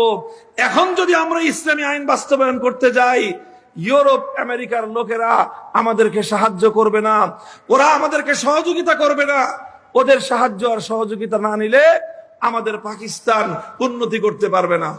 এই বলতে বলতে বলতে বলতে 24 বছর পার হয়ে গেল, কিন্তু তাদের এই শিশু রাষ্ট্র আর কোনোদিন সাবালক হলো না। আমার আব্বাজান মরহুম হযরত শাইখুল হাদিস আল্লামা আজিজুল হক রহমতুল্লাহি আলাইহির কাছ থেকে কথা আমি বহুবার শুনেছি। তিনি বলতেন যে আমরা তখন পাকিস্তানিদেরকে বললাম যে একটা শিশু সন্তান, মেয়ে হলে 9 থেকে 12 বছরের মধ্যে সাবালিকা হয়ে যায়, ছেলে হলে সর্বোচ্চ 12 থেকে 15 বছরের মধ্যে সাবালক হয়ে যায়। পাকিস্তান শিশু রাষ্ট্র শুনতে শুনতে 24 বছর তোমরা পার করে দিলা, কোরআনী সংবিধান তোমরা দিলে না। আমরা তখন বললাম, যেই রাষ্ট্র আর যেই শিশু 24 বছরেও সাবালক হয় না, যেই শিশু 24 বছরেও বালেগ হয় না, ও আর কোনোদিন বালেগ হবে না। এই পোলাপান রাখার দরকার নেই। তখন আমরা দেশটাকে ভেঙ্গে খান খান করলাম। আমরা তখন পাকিস্তানিদেরকে বলে দিলাম, আসসালাম, কোরআনের সংবিধান বাস্তবায়নের জন্য যে পাকিস্তান কায়েম করা হয়েছিল, সেখানে যদি কোরআনের আইন বাস্তবায়ন না করা যায়, পাকিস্তানের গদিতে আগুন ধরাও।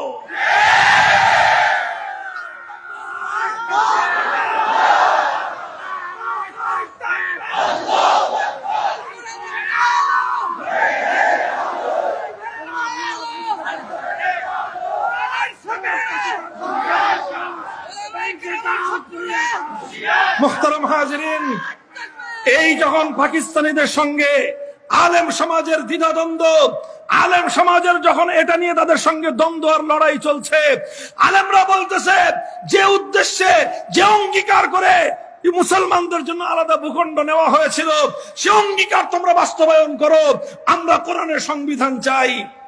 তারা বলতে থাকলো শিশু রাষ্ট্র, শিশু রাষ্ট্র, শিশু রাষ্ট্র। এই কথা যখন চূড়ান্ত পর্যায়ে চলে গেল, 1970 সালে একটা জাতীয় নির্বাচন আসলো। সেই জাতীয় নির্বাচনের সময় প্রথম এই এক রাজনৈতিক কৌশল নিল তখনকার এই বাংলাদেশের একজন নেতা শেখ মুজিবুর রহমান সাহেব। তিনি বললেন 1970-এর জাতীয় নির্বাচনের সময় ইশতেহার ঘোষণা করলেন, নির্বাচনী ম্যানিফেস্টো দিলেন, বললেন নৌকা মাত্র মার্কায় ভোট দাও। যদি আমরা ক্ষমতায় যেতে পারি, নৌকা যদি ক্ষমতায় যেতে পারে, তাহলে এদেশে কোরআন সুন্নাহ বিরোধী কোনো আইন থাকবে না, কোরআন সুন্নাহ বিরোধী কোনো আইন থাকবে না। এই সর্বপ্রথম তিনি মেনে নিলেন যে এদেশে কোরআন সুন্নাহর বিরুদ্ধে কোনো আইন চলবে না। এই অঙ্গীকার করার পর এদেশের মানুষ গড় পড়তায় নৌকা মার্কায় মারল সিল, গড় পড়তায় মানুষ সবাই নৌকায় সিল মেরে বাক্স ভরে দিল। নির্বাচনে তিনি জিতে গেলেন। তিনি জিতলেন ঠিক, পশ্চিম পাকিস্তানের গাদ্দারেরা তারা বাংলাদেশের মুসলমানদের হাতে ক্ষমতা হস্তান্তর করলো না, বরং ক্ষমতা হস্তান্তর না করে 1971 সালের 25শে মার্চের ভয়াল রাতে তারা নিরস্ত্র বাঙালিদের উপর সশস্ত্র বর্বর হামলা চালালো। 26শে মার্চ বাংলার মানুষেরা তারা স্বাধীনতার যুদ্ধের জন্য ঝাঁপায়ে পড়লো। 9 মাসের রক্তক্ষয়ী মুক্তিযুদ্ধের মধ্য দিয়ে 1971-এর 16ই ডিসেম্বর বাংলাদেশ স্বাধীনতা অর্জন করলো। বাংলাদেশের স্বাধীনতা অর্জন করার কিছুদিন পরে শেখ মুজিবুর রহমান সাহেব এই পূর্ণ সময়টাতেই পাকিস্তানের জেলখানায় তিনি আপ্যায়িত হয়েছেন। জেলখানা থেকে মুক্ত হয়ে লন্ডনে গিয়েছেন। ভারতের ইন্দিরা গান্ধীর সঙ্গে সাক্ষাৎ করে, দেখা সাক্ষাৎ করে কথাবার্তা বলে তিনি যখন বাংলাদেশে আসবেন, তখন শ্রীমতী ইন্দিরা গান্ধী শেখ মুজিবুর রহমান সাহেবের মুজিব কোটের পকেটের মধ্যে একটা চিরকুট ধরায় দিলেন। আর সেই চিরকুটের মধ্যে লেখা থাকলো, তুমি যে দেশ গঠন করবা, তোমরা যেই দেশটা স্বাধীন করেছো, সেই দেশের সংবিধান কোরআন সুন্নাহর সংবিধান হবে না। তুমি 70 সালের নির্বাচনে জাতির সঙ্গে যে অঙ্গীকার করেছিলা, সে অঙ্গীকারের সঙ্গে তোমাকে গাদ্দারি করতে হবে, বিশ্বাসঘাতকতা করতে হবে। তুমি একটা সংবিধান তৈরি করবা, যেই সংবিধানের 4টি মূলনীতি হবে জাতীয়তাবাদ, ধর্মনিরপেক্ষতাবাদ, গণতন্ত্র আর সমাজতন্ত্র। কোরআন বিরোধী 4 মূলনীতির মাধ্যমে বাংলাদেশের সংবিধান তৈরি করবার জন্য একটা প্রেসক্রিপশন তার পকেটের মধ্যে ঢুকায় দিল। আর সেই প্রেসক্রিপশন নিয়ে শেখ মুজিবুর রহমান সাহেব বাংলাদেশে এসে জাতির সঙ্গে কৃত তার সেই অঙ্গীকার এবং ওয়াদার কথা ভুলে গিয়ে সর্বপ্রথম বাংলার 7 কোটি মানুষের সঙ্গে তিনি গাদ্দারি করে কোরআন সুন্নাহ বিরোধী কোন আইন তৈরি না করবার সেই অঙ্গীকার থেকে তিনি সরে গিয়ে কোরআনের জায়গায় ইসলাম বিরোধী ধর্মনিরপেক্ষতা নামক কুফরি মতবাদ জাতির উপর চাপিয়ে দিলেন। মুহতারাম হাজিরিন, ধর্মনিরপেক্ষতাবাদ দিয়ে অনেক লম্বা কথা, এক আলোচনায় এত কিছু বলা যাবে না। পরিষ্কার মনে রাখবেন, ইসলামের কালেমা হলো ইবাদতের একমাত্র উপযুক্ত কে? ইসলামের কালেমা হলো আইন চলবে একমাত্র কার? ধর্মনিরপেক্ষ মতবাদের কালেমা হলো এই যে আইন করার ক্ষেত্রে আল্লাহর বিধানের দিকে লক্ষ্য রাখা যাবে না। ধর্মনিরপেক্ষতার মূল সূত্রই হলো রাষ্ট্র পরিচালনার ক্ষেত্রে কোরআন সুন্নাহর কোন নির্দেশনা মানা যাবে না। এটাই হলো ধর্মনিরপেক্ষতা। এই জন্য ধর্ম নিরপেক্ষতাকে অনেক একটা রাজনৈতিক মতবাদ হিসেবে আপনারা বুঝে থাকেন। যারা ধর্ম নিরপেক্ষতাকে, সেকুলারিজমকে শুধুমাত্র একটা রাজনৈতিক মতবাদ মনে করেন, মস্ত বড় ভুল। ধর্ম নিরপেক্ষতা কোন রাজনৈতিক মতবাদ নয়, বরং ধর্ম নিরপেক্ষতা হলো এই পৃথিবীতে ইসলামের সঙ্গে সবচেয়ে বড় সাংঘর্ষিক একটা ভিন্ন ধর্মের নাম। যারা ইসলাম ধর্মের অনুসরণ করে তারা ধর্ম নিরপেক্ষ ধর্ম অনুসরণ করতে পারে না। যারা ইসলাম ধর্মের অনুসারী হয় তারা সেকুলার ধর্ম অনুসরণ করতে পারে না।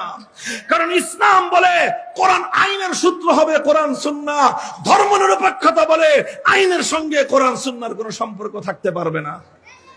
বরং আমি তো বলি যে ধর্ম নিরপেক্ষ ধর্মটা, এই যে সেকুলার ধর্ম, এটা এক বিবেচনায় হিন্দু, বৌদ্ধ, ইহুদি, খ্রিস্টান ধর্মের চেয়েও ইসলামের জন্য আরো বেশি ভয়ঙ্কর।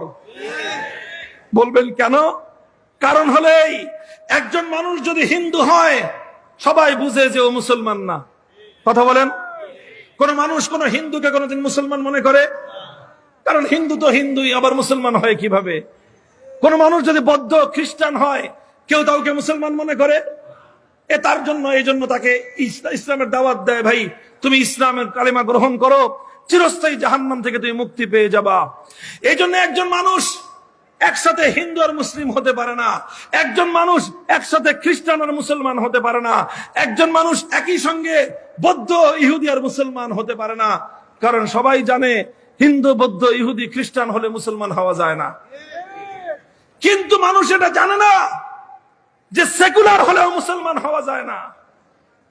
এই জন্য আজ গোটা মুসলিম সমাজের মধ্যে মুসলিম নামধারী সেকুলারে ভরে গেছে। সেকুলার মুসলিম অর্থ হলো হিন্দু মুসলিম। সেকুলার মুসলিম মানেই হলো হিন্দু মুসলিম। সেকুলার মুসলিম মানেই হলো খ্রিস্টান মুসলিম। আপনারা বলেন, দুনিয়াতে খ্রিস্টান মুসলিম নামক কোন পদার্থ পৃথিবীতে খুঁজে পাওয়া যাবে? কোন মানুষ একই সঙ্গে খ্রিস্টান মুসলিম হতে পারে? কোন মানুষ একসঙ্গে হিন্দু মুসলিম হতে পারে? কোন মানুষ একই সঙ্গে বৌদ্ধ মুসলিম হতে পারে? হিন্দু, বৌদ্ধ, খ্রিস্টান যেরকম মুসলিম হতে পারে না, কোন ব্যক্তি সেকুলার হলে সেও মুসলিম হতে পারে না। আশ্চর্যজনক ভাবে এই পাশ্চাত্যের ইহুদিরা, পাশ্চাত্যের ইহুদি চক্রান্ত সারা দুনিয়ার মুসলিম সমাজের মধ্যে সেকুলারিজমের মতো বিষাক্ত এক ধর্ম চালিয়ে দিয়ে লক্ষ লক্ষ মুসলমানদের ঈমান হরণ করে তাদেরকে বেঈমান বানায়, সেকুলার ধর্মের অনুসারী বানিয়ে মুসলমানদের সমাজকে জাহান্নামের আগুন দিয়ে জ্বালিয়ে ছারখার করে দিয়েছে। আমি বলেছিলাম, সেই যে ৭০ সালের নির্বাচনের সময় শেখ মুজিবুর রহমান সাহেবের অঙ্গীকার ছিল কোরআন সুন্নাহ বিরোধী কোনো আইন তৈরি করা হবে না। 1971 সালে, 72 সালে এসে তিনি তার সেই অঙ্গীকারের সঙ্গে গাদ্দারি করলেন। তিনি তার সেই কমিটমেন্টকে ভঙ্গ করলেন। তিনি তার সেই ওয়াদা ভঙ্গ করে কোরআন সুন্নাহ বিরোধী শুধু আইন তৈরি করলেন না, বরং সম্পূর্ণ কোরআন সুন্নাহর সঙ্গে শতভাগ সাংঘর্ষিক ধর্ম নিরপেক্ষ কুফরি মতবাদের দ্বারা এক কুফরি সংবিধান এদেশের মুসলমানদের উপর চাপিয়ে দিলেন। চলল 72 থেকে 75 পর্যন্ত। ইতিহাসের ধারাটা বুঝবেন।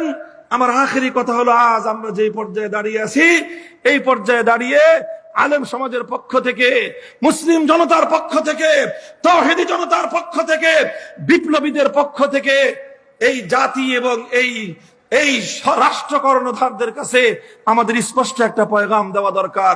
এটাই হলো আমার মূল মেসেজ, মূল বক্তব্য। 1972 পরে 75 পর্যন্ত চললো এই জিনিস। 75 পট পরিবর্তনের পরে যারা ক্ষমতায় আসলেন কিছু কিছু চেঞ্জ করতে চেষ্টা করলেন। সেই চেঞ্জিং এর মধ্যে কয়েকটা গুরুত্বপূর্ণ চেঞ্জিং ছিল। 3টা বড় বড় গুরুত্বপূর্ণ পরিবর্তন হয়েছে। সেই পরিবর্তনগুলোর মাধ্যমে পরিপূর্ণ না হলেও সেই সেকুলার মতবাদ থেকে একটু করে ইসলামের দিকে দেশকে, সংবিধানকে এগিয়ে আনার চেষ্টা করা হয়েছে। তার মধ্যে প্রথম ছিল সংবিধানের শুরুতে বিসমিল্লাহির রহমানির রহিম সংযুক্ত করা হলো। 2 নম্বর, সংবিধানের শুরুতে সবকিছুর জন্য আল্লাহর উপর অবিচল আস্থা এবং বিশ্বাসকে সংবিধানের মূল ভিত্তি হিসেবে স্থাপন করা হলো।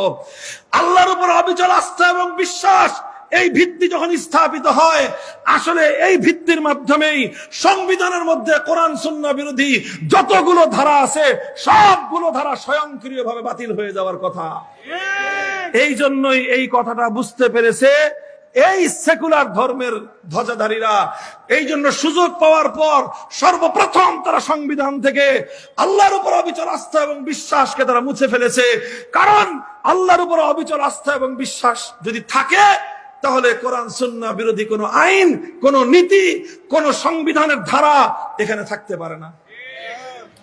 মুহতারাম হাজিরিন, আস্তে আস্তে আজ আমরা যে পর্যায়ে এসে এখন দাঁড়িয়েছি, আমাদের এই সংবিধানের মধ্যে প্রায় 17 বার অ্যামেন্ডমেন্ট এসেছে, 17 বার 18 বার সংশোধনী এসেছে। এই সব সংশোধনীর পর এখন বাংলাদেশের সবচেয়ে যেই আওয়াজ চারিদিক থেকে শোনা যায়, সেই আওয়াজের নাম হলো সংস্কার, সংস্কার, সংস্কার। কথা বলেন, চারিদিক থেকে সংস্কারের আওয়াজ।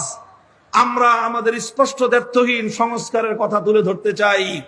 আমরা শুধুমাত্র লিখিত একটা পত্রের মাধ্যমে রাষ্ট্রীয় কর্ণধারদের কাছে টেবিলের আলোচনায় নয়, জাতির সামনে আমাদের বক্তব্য আমরা স্পষ্ট ভাষায় তুলে ধরতে চাই। হে মুসলিম সমাজ, হে মুসলমানদের মধ্যে যারা আল্লাহর একত্ববাদকে বিশ্বাস করো, সময় এসেছে এই একত্ববাদকে বক্ষে ধারণ করবার এবং সেই একত্ববাদের বিশ্বাসকে তোমার সমাজে স্থাপন করার। কারণ তুমি যদি তোমার এই একত্ববাদ তাওহীদ ফিল হাকিমিয়াহকে যদি তুমি জায়গা মতো বাস্তবায়ন করতে না পারো, পদে পদে তুমি মুসলিম হওয়া সত্ত্বেও তোমাকে ঈমান বিধ্বংসী কার্যকলাপের সঙ্গে সম্পৃক্ত হতে হয়।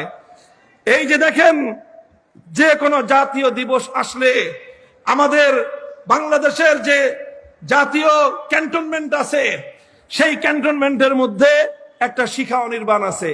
কি অনির্বাণ? অর্থাৎ আগুন জ্বলছে তো জ্বলছে, জ্বলছে তো জ্বলছে, সেই যে জ্বালাইছে আর কোনোদিনই আগুন নিভে না। সেই আগুনের সামনে গিয়ে 16ই ডিসেম্বর, 26শে মার্চ, 21শে ফেব্রুয়ারি সহ প্রত্যেকটি জাতীয় দিবসের সময় সেই আগুনকে গিয়ে সম্মান জানাতে হয়, স্যালুট দিতে হয়।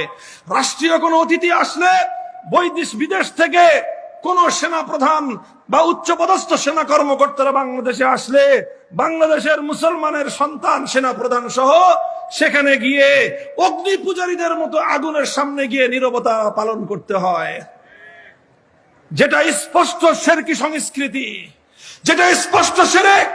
আগুনকে এভাবে সম্মান জানানো কোন মুসলমানের পক্ষে, যে একত্ববাদকে বিশ্বাস করে, আল্লাহর একত্ববাদে বিশ্বাসী কোন মুসলিম আগুনকে স্যালুট জানাতে পারে না।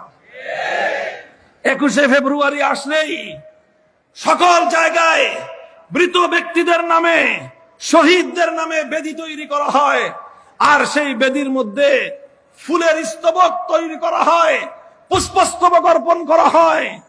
এটা এমন একটা সেনসিটিভ বিষয়, কেউ এটা নিয়ে আমরা কথা বলি না। কারণ কিছু বলতে গেলেই বলা হবে যে আমরা 21-এর চেতনা বিরোধী। আমরা 21-এর চেতনা বিরোধী না। 1952 সালের 21শে ফেব্রুয়ারি জীবন দিয়েছিল আমাদের ভাইয়েরা আব্দুল সালাম, রফিকুল ইসলাম, আব্দুল জব্বার। এরা সবাই মুসলিম মায়ের সন্তান ছিল। এই সকল মুসলিম সন্তানেরা তারা তাদের মাতৃভাষা বাংলার প্রতি যখন বৈষম্য হয়েছে, সেই বৈষম্যের বিরুদ্ধে, সেই জুলুমের বিরুদ্ধে কথা বলতে গিয়ে অকাতরে তাদের জীবন গিয়েছে। তারা কোন শিরকি সংস্কৃতি বাস্তবায়নের জন্য জীবন দেয় নাই। কিন্তু সেকুলার রাষ্ট্র, সেই সেকুলার রাষ্ট্র এবং সেই সেকুলার ব্যবস্থাপনা সেই সকল শহীদদের জায়গায় কিছু বেদি তৈরি করলো, আর সেই বেদিতে খালি পায়ে হেঁটে গিয়ে সেখানে ফুল দিতে হয়। অথচ ইসলাম ধর্ম মতে, কোরআন সুন্নাহর স্পষ্ট ফতোয়া মতে কোন মৃত ব্যক্তির কবর অথবা তার স্মৃতি ফলকের উপর কোন ফুল অথবা কোন ফুলের স্তবক অর্পণ করা, এটা স্পষ্ট শিরকি সংস্কৃতি, ইসলামে হারাম এবং নিষিদ্ধ। অথচ মুসলমানদের দেশের এত বড় একটি জাতীয় দিবসে সেখানে এই শিরকি সংস্কৃতির বিরুদ্ধাচরণ করার উপায় নাই। কারণ সেটার বিরুদ্ধে কোরআনের ফতোয়ার কথা বলতে গেলে ওরা বলবে যে এরা 21-এর চেতনার পরিপন্থী। আমরা বলি যে না, আমরা 21-এর চেতনার পরিপন্থী না। আমরা মাতৃভাষার সম্মান এবং মর্যাদার পক্ষের শক্তি, কিন্তু আমরা শহীদ মুসলমানদের জন্য শিরকি সংস্কৃতির মাধ্যমে শ্রদ্ধা প্রদর্শনে বিশ্বাসী না। আজ এই যে বাংলাদেশের যে সংসদ রয়েছে, এই সংসদে যদি কোনো ব্যক্তিকে সংসদ সদস্য হিসেবে শপথ নিতে হয়, তাহলে সেই শপথের মধ্যে এমন কথা, এমন শপথনামা রয়েছে, যেই শপথনামা পরিপূর্ণভাবে বাস্তবায়ন করতে গেলে একজন মানুষকে তাওহীদ ফিল হাকিমিয়া, আল্লাহর একত্ববাদের সঙ্গে বিশ্বাসঘাতকতা করতে হয়। এই সংবিধানের আলোকে একটা দৃষ্টান্ত দিয়ে আমি আলোচনা সমাপ্তির দিকে নিচ্ছি, খুব ভালো করে বুঝেন। বাংলাদেশের চলমান সংবিধানের আলোকে একটা নির্বাচন কমিশন আছে। কি আছে? বাংলাদেশের যে কোনো রাজনৈতিক দল বাংলাদেশে রাজনীতি করতে চাইলে, নির্বাচনে অংশগ্রহণ করতে চাইলে তাদের জন্য বাধ্যতামূলক হলো কি? নির্বাচন কমিশনের নিবন্ধন লাগবে। আর নির্বাচন কমিশনের নিবন্ধন নিতে গেলে অনেকগুলো কোরআন সুন্নাহ বিরোধী আইন সেখানে মুখোমুখি হতে হয়। আর সেই আইনের সঙ্গে সামান্য একটু বিরোধ হলে তখন ইসলামকে পরিবর্তন করতে হয়, কিন্তু তারা তাদের কুফরি সংবিধানের ধারাকে পরিবর্তন করে না। তার জ্বলন্ত দুটো দৃষ্টান্ত আমি দেখাই। আপনারা জানেন বাংলাদেশে উলামায়ে কেরামের নেতৃত্বে একটা রাজনৈতিক সংগঠন ছিল। সেই সংগঠনটার নাম হলো ইসলামী শাসনতন্ত্র আন্দোলন। নামটা জানেন আপনারা? 1987 সালে উলামায়ে কেরাম বাংলাদেশের শীর্ষ আলেমরা ঐক্যবদ্ধ হয়ে এই প্ল্যাটফর্মটা গঠন করেছিলেন। প্রতিষ্ঠাকালের মুখপাত্র ছিলেন শাইখুল হাদিস আল্লামা আজিজুল হক রহমতুল্লাহ আলাইহি। তিনি ছিলেন এর প্রধান সমন্বয়কারী। তার সহযোগী ছিলেন বাইতুল শরফের পীর সাহেব মরহুম আব্দুল জব্বার রহমতুল্লাহ আলাইহি। অন্যতম সহযোগী ছিলেন চরমনায়ের মরহুম পীর হযরত সৈয়দ ফজলুল করিম রহমতুল্লাহ আলাইহি। তার অন্যতম সহযোগী ছিলেন মরহুম হযরত মাওলানা আব্দুল্লাহ হোসেন সাইদি রহমতুল্লাহ আলাইহি। অন্যতম সহযোগী ছিলেন এই যে মাওলানা সৈয়দ কামালউদ্দিন জাফরি। তার অন্যতম সহযোগী ছিলেন মরহুম হযরত মাওলানা আব্দুল গফফার রহমতুল্লাহ আলাইহি। এই সকল আলেমরা মিলে ইসলামী শাসনতন্ত্র আন্দোলন করলেন। অর্থাৎ তারা দাবি জানালেন যে আমরা একটা আন্দোলন করতে চাই, যে আন্দোলন হলো কুফরি সংবিধান পরিবর্তন করে, কুফরি শাসনতন্ত্র পরিবর্তন করে ইসলামী শাসনতন্ত্র বাস্তবায়ন করব। কিন্তু অভিশপ্ত এই নির্বাচন কমিশন যখন তারা রাজনৈতিক নিবন্ধনের জন্য গেলেন, ইসলামী শাসনতন্ত্র আন্দোলনের লোকদেরকে বলে দিলেন যে ইসলামী শাসনতন্ত্রের নাম নিয়ে বাংলাদেশে কোনো রাজনৈতিক দল গঠন করা যাবে না। কেন গঠন করা যাবে না? ইসলামী শাসনতন্ত্র এই শব্দ বাংলাদেশের সংবিধানের সঙ্গে সাংঘর্ষিক। কেননা বাংলাদেশের সংবিধান হলো কুফরি শাসনতন্ত্র, আপনারা চান ইসলামী শাসনতন্ত্র করতে। যতদিন পর্যন্ত কুফরি শাসনতন্ত্র, কুফরি সংবিধান থাকবে, ততদিন বাংলাদেশে ইসলামী শাসনতন্ত্র নামে অনুমোদন চলবে না। বাধ্য হলেন তারা নাম পরিবর্তন করে শাসনতন্ত্র শব্দ বাদ দিতে হলো। এটা এ জাতির জন্য চরম দুঃখজনক একটা ইতিহাস। এর চেয়েও দুঃখজনক আর একটা ইতিহাস বলি। অনেক ইখতিলাফ এবং মতপার্থক্যের জায়গা আছে, আমি মতপার্থক্যের জায়গায় যাচ্ছি না। বাংলাদেশে একটা অনেক বড় রাজনৈতিক এবং ইসলামী সংগঠন আছে, নাম হলো বাংলাদেশ জামাতে ইসলামী। জানেন? এই বাংলাদেশ জামাতে ইসলামীর নিবন্ধন হাইকোর্ট থেকে বাতিল করা হয়েছে। হাইকোর্ট বলেছে তাদের নিবন্ধন বাতিল, তারা নিষিদ্ধ। কেন বাতিল করেছে হাইকোর্ট? তারা মাওলানা মওদুদী সাহেবের অনুসরণ করে এই জন্য? তারা সাহাবায়ে কেরামকে মেয়ারে হক মানে না এই জন্য? তাদের সঙ্গে উলামায়ে কেরামের কিছু বিষয়ে মতপার্থক্য আছে এই জন্য? না, উলামায়ে কেরাম বুঝো, বাংলার মুসলমান হৃদয়ে তোমাদের রক্তক্ষরণ হয় না, তোমরা এখনো হাসো, অথচ তোমার বাংলাদেশের ইতিহাস, তোমার বাংলাদেশের এই মর্মান্তিক ঘটনা তোমরা কেউ পর্যবেক্ষণ করো না। হাইকোর্ট বলেছে বাংলাদেশ জামাতে ইসলামের সংবিধানের মধ্যে, গঠনতন্ত্রের মধ্যে একটা কথা বলা হয়েছে, সেটা হলো আল্লাহর সার্বভৌমত্বের কথা। সুতরাং যেখানে তারা আল্লাহর সার্বভৌমত্বের কথা বলল, বাংলাদেশের সংবিধান আল্লাহর সার্বভৌমত্বকে বিশ্বাস করে না। এই জন্য হাইকোর্ট বাংলাদেশ জামাতে ইসলামের নিবন্ধন বাতিল করেছিল। মুহতারাম হাজিরিন, আমরা অনেকে তখন বগল বাজাইছি, মনে করছি জামাতে ইসলাম বন্ধ হয়েছে, ভালো হয়েছে। জামাতে ইসলাম বন্ধ হওয়া নিয়ে আমার কোনো প্রসঙ্গ না, কিন্তু কথা হলো বন্ধটা হলো কি জন্য? বন্ধ হয়েছে আল্লাহর সার্বভৌমত্বের কথা বলার অপরাধে। ও মুসলমান, কোন দেশে বসবাস করো, যেই দেশে আল্লাহর কোরআনের আইন বাস্তবায়নের জন্য রক্ত দিয়েছিল তোমার পূর্বপুরুষরা, যে দেশে আল্লাহর আইন বাস্তবায়নের জন্য রক্ত দিয়েছিল তিতুমিররা, যে দেশে আল্লাহর আইন বাস্তবায়নের জন্য রক্ত দিয়েছিল শরীয়তুল্লাহরা, যে দেশে আল্লাহর আইন বাস্তবায়ন করার জন্য রক্ত দিয়েছিল মুসলমানদের বীর শহীদানরা, সেই রক্তের সঙ্গে গাদ্দারি করে আজ মুসলমানদের বুকের উপর কুফরি সংবিধান চাপিয়ে দেওয়া হয়েছে।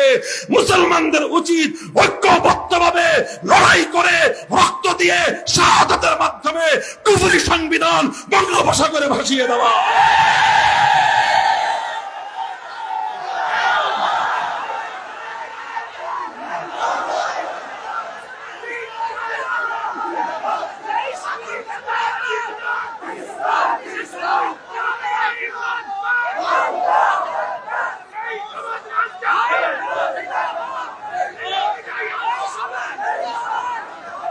ভাই, আমাদেরকে সমাজ এবং রাষ্ট্রীয় জীবনের প্রতিটি পদে পদে এভাবেই অনেক সময় খুশিতে, অনেক সময় বাধ্য হয়ে, অনেক সময় জেনে আর অনেক সময় না জেনে, অনেক সময় বুঝে অনেক সময় না বুঝে প্রতিনিয়ত আমাদেরকে কুফরির সামনে মাথা নত করে চলতে হচ্ছে।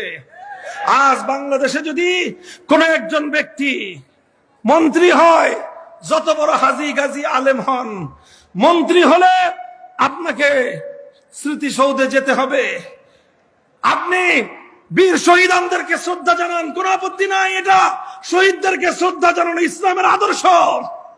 শহীদদের প্রতি শ্রদ্ধা জ্ঞাপন করা, শহীদদের স্মৃতিকে আমলিন করে রাখা, শহীদদের স্মৃতিকে চিরজাগরুক করে রাখা, এটা আল্লাহর কোরআনের আদর্শ। কোরআন ইসলামী আদর্শ শিক্ষা দিয়েছে, যখন তোমাদের মধ্যে কেউ শহীদ হবে তখন সেই শহীদের কীর্তি গাথা নিয়ে তোমরা আলোচনা করো। হাদিসের পাতায় পাতায় পাবেন আল্লাহর পয়গম্বরের সামনে সাহাবায়ে কেরাম তাদের পূর্বপুরুষ যারা আল্লাহর দ্বীনের জন্য জীবন দিয়েছে তাদের কীর্তি গাথা আলোচনা করতেন। আল্লাহর নবী আবেগ নিয়ে সেই কীর্তি গাথা শুনতেন। কোরআনে পাকের মধ্যে সূরা কাহফ রয়েছে, 6 জন যুবক আল্লাহর জন্য জীবনকে উৎসর্গ করেছিলেন। আল্লাহ বলেছেন, ইতিহাস আলোচনা করেছেন, সেই 6 যুবকের আল্লাহর জন্য আত্মোৎসর্গকে চিরস্মরণীয় করে রাখার জন্য সেখানে মসজিদ নির্মাণ করো, স্মৃতিসৌধ নির্মাণ করতে বলেন নাই, সেই স্মৃতিসৌধের সামনে ফুল দিতে বলেন নাই।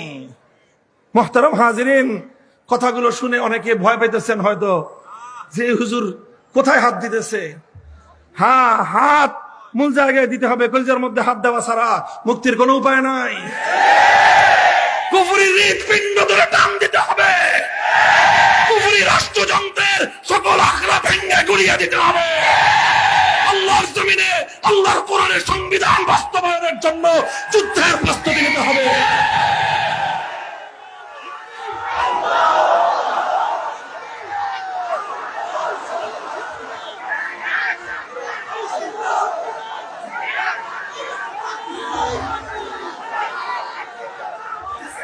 মুহতারাম হাজিরিন, এই সব আলোচনার সার কথা হলো এই, আমি স্পষ্ট ভাষায় বলতে চাই, আমরা এই যে 5ই আগস্ট যে বিপ্লব হলো, 5ই আগস্ট বিপ্লব হয়েছে কি হয় নাই? এই বিপ্লবটা কেমন বিপ্লব ছিল? এই বিপ্লবকে সবাই যার যার মতো সংজ্ঞায়িত করে। আমি এই বিপ্লবের দুটো প্রতীকী রূপ দেখাতে চাই। এই বিপ্লবের বৈশিষ্ট্য দুটো আইকনের মাধ্যমে, দুটো প্রতীকী চিত্রের মাধ্যমে আগস্ট বিপ্লবের স্বরূপ জাতির সামনে বিশ্ব দরবারে উদ্ভাসিত হয়ে উঠবে। তার প্রথম চিত্রটা হলো এই, আগস্ট বিপ্লবের সময় আপনি লক্ষ্য করেছেন বাংলাদেশের প্রায় প্রতিটি শহরে শহরে আমাদের ছেলেরা, স্কুল কলেজ ইউনিভার্সিটি মাদ্রাসার ছাত্ররা নিজেদের মধ্যকার ভেদাভেদের সকল দেয়াল ভেঙে গুড়িয়ে দিয়ে হাতে হাত ধরে দাঁড়িয়ে গিয়েছিল। পিচ ঢালা রাজপথে স্লোগানে স্লোগানে স্লোগানে বৈষম্যের বিরুদ্ধে, ফ্যাসিবাদের বিরুদ্ধে তারা উচ্চকিত হয়ে স্লোগানে স্লোগানে আল্লাহর আকাশ বাতাস মুখরিত করে তুলেছিল। বুলেটের মুখে আবু সাঈদরা বুক পেতে দিয়েছিল, রক্ত দিয়েছে, শাহাদাত বরণ করেছে, জীবন দিয়েছে, ভীরু কাপুরুষের মতো রাজপথ ছেড়ে দেয় নাই। রক্ত দিচ্ছে, জীবন দিচ্ছে, স্লোগান তুলছে, মিছিল করছে। নামাজের ওয়াক্ত হয়ে যাওয়ার সঙ্গে সঙ্গে সেই রাজপথে দাঁড়িয়ে আল্লাহু আকবারের আযানের ধ্বনি তুলছে। একজন ইমাম হয়ে আল্লাহর দরবারে নামাজে দাঁড়িয়ে স্কুল কলেজ ইউনিভার্সিটি মাদ্রাসার ছাত্ররা নিজেদের মধ্যকার সকল ভেদাভেদ গুলো ছুঁড়ে ফেলে সেই পিচ ঢালা রাজপথ, যে পথ তাদের ভাইদের বুকের রক্ত দিয়ে রঞ্জিত হয়েছিল, সেই পিচ ঢালা রাজপথকে জায়নামাজ বানিয়ে আল্লাহর দরবারে সিজদায় লুটিয়ে পড়েছে। এরপর নামাজের পরে ফরিয়াদের হাত উত্তোলন করে আল্লাহর কাছে সাহায্য কামনা করেছে। আল্লাহ পাক সাহায্য করেছেন কি করেন নাই? আমি তো বলি এরা বাংলার আবাবিল, এরা বাংলার আবাবিল। বাংলাদেশের 15 বছরের স্বৈরাচারী হস্তি বাহিনী আসহাবুল ফিল, এই আসহাবুল ফিল এরা মনে করেছিল এই জনপদে তাদেরকে মোকাবেলা করার মতো কেউ নাই। আল্লাহ বললেন যে তোমাদেরকে মোকাবেলা করার জন্য আমি বিএনপির মতো বড় দলকে কাজে লাগাবো না। তোমাদের মোকাবেলা করার জন্য বড় বড় কোনো সংগঠন, বড় বড় নেতা নেত্রীকে আমি কাজে লাগাবো না। আমি ক্ষুদ্র ক্ষুদ্র আবাবিল ছাত্র জনতাকে তোমাদের বিরুদ্ধে আমি সাহায্য করলাম। এই আবাবিল যখন ছুটলো, বাদ ভাঙ্গা জোয়ারের মতো ছুটলো, 5ই আগস্ট অপরাহ্ন আসার আগেই সেই আসহাবুল ফিলের স্বৈরাচারী ফ্যাসিবাদ বাংলার মাটি থেকে পালিয়ে যেতে বাধ্য হলো। সুতরাং আগস্ট বিপ্লবের যদি কেউ বাস্তবতা এবং তার প্রকৃত চিত্র দেখতে চায়, আমি বলবো জুলাই মাসে জুড়ে বাংলার এই প্রত্যন্ত প্রতিটি শহরে শহরে আমাদের ছাত্রদের সেই আল্লাহর দরবারে সেজদায় লুটিয়ে পড়া আর আল্লাহর কাছে ফরিয়াদের সেই দৃশ্যগুলো যেন তারা দেখে নেয়, তাহলেই বুঝতে পারবে আগস্টের বিপ্লবের প্রকৃত রহস্য কি ছিল। আপনারা কেউ দেখেছেন কিনা জানি না, এখন তো সব ইন্টারনেটের যুগ, সামাজিক যোগাযোগ মাধ্যমে অনেক কিছু দেখা যায়। যখন এই গণভবন, যেই গণভবন থেকে ফ্যাসিবাদ বিদায় হয়েছে, সেখানে বাংলাদেশের বহু মানুষ, নারী পুরুষ, তারা সেখানে বিজয় উদযাপন করার জন্য, ফ্যাসিবাদের পতনের সাক্ষী হওয়ার জন্য সেখানে অনেকে গিয়েছে। সেখানকার অনেক দৃশ্য সামাজিক যোগাযোগ মাধ্যমে এটা কি বলে ভাইরাল হয়েছে, ব্যাপক প্রচারিত হয়েছে। একটা দৃশ্য আপনাদের চোখে পড়েছে কিনা, সেখানে আমাদের একটা বোন, হয়তো কোনো কলেজের হবে অথবা ইউনিভার্সিটির হবে, পরিপূর্ণ হিজাব কিভাবে করতে হয় সেটাও সে জানে না। সে হিজাব পরিহিত, কিন্তু তার মাথার কিছু চুল বেরিয়ে আসে, হিজাব করতে জানে না। কিন্তু সে কিভাবে আল্লাহর দরবারে সেজদা করছে, আর সেজদা থেকে উত্তর মাথা উঠিয়ে কিভাবে দুহাত তুলে খোদার কাছে আনন্দের অশ্রু তার বুক ভেসে যাচ্ছে। সে বারবার শুধু আল্লাহকে চিৎকার করে ডাকছে। সে এক দৃশ্য বলে দেয়, আগস্টের বিপ্লব ছিল আল্লাহর জমিনে আল্লাহর কোরআন বাস্তবায়নের বিপ্লব। যে দেশের মায়েরা, যে দেশের মায়েরা বিজয়ের শুভক্ষণে এভাবে আল্লাহর দরবারে অবনত হতে জানে, যে দেশের মেয়েরা আল্লাহর দরবারে বিজয়ের এই আনন্দকে উৎসর্গ করতে জানে, সেই মায়েদের গর্ভে মুহাম্মদ বিন কাসেম তৈরি হবে ইনশাআল্লাহ। এই জনপদে গৌর গোবিন্দদের স্থান হবে না। গৌর গোবিন্দর চেলা চামুন্ডারা বাংলাদেশে চট করে ঢুকে পড়বার এই দুঃস্বপ্ন দেখা বাদ দাও। এদেশে আসতে হলে শাহজালালের মাধ্যমে আবার নতুন করে কালেমা পড়ে আসতে হবে। ইসলামকে বরণ করো, আমরা তোমাদেরকে সম্ভাষণ জানাবো। ইসলামের সঙ্গে গাদ্দারি করবা, আমরা তোমাদেরকে উচ্ছেদ করার জন্য যা করতে হয় তাই করব। এটা ছিল আগস্ট বিপ্লবের একটা প্রতীকী রূপ, আল্লাহর দরবারে সেজদা করা, ফরিয়াদ জানানো। এটাই ছিল আগস্ট বিপ্লবের অন্যতম একটা বৈশিষ্ট্য।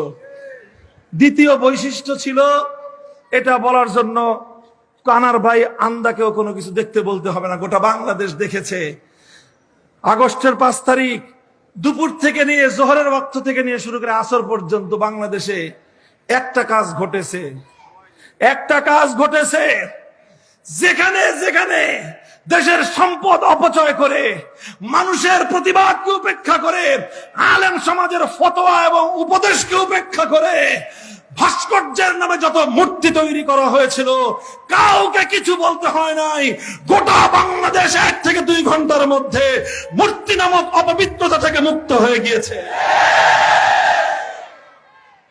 আমরা বলেছিলাম একটা মূর্তি বানায়েন না, বসায়েন না, মানুষটা মারা গেছে, কবরে কি অবস্থায় আছে জানি না, শান্তিতে থাকতে দেন।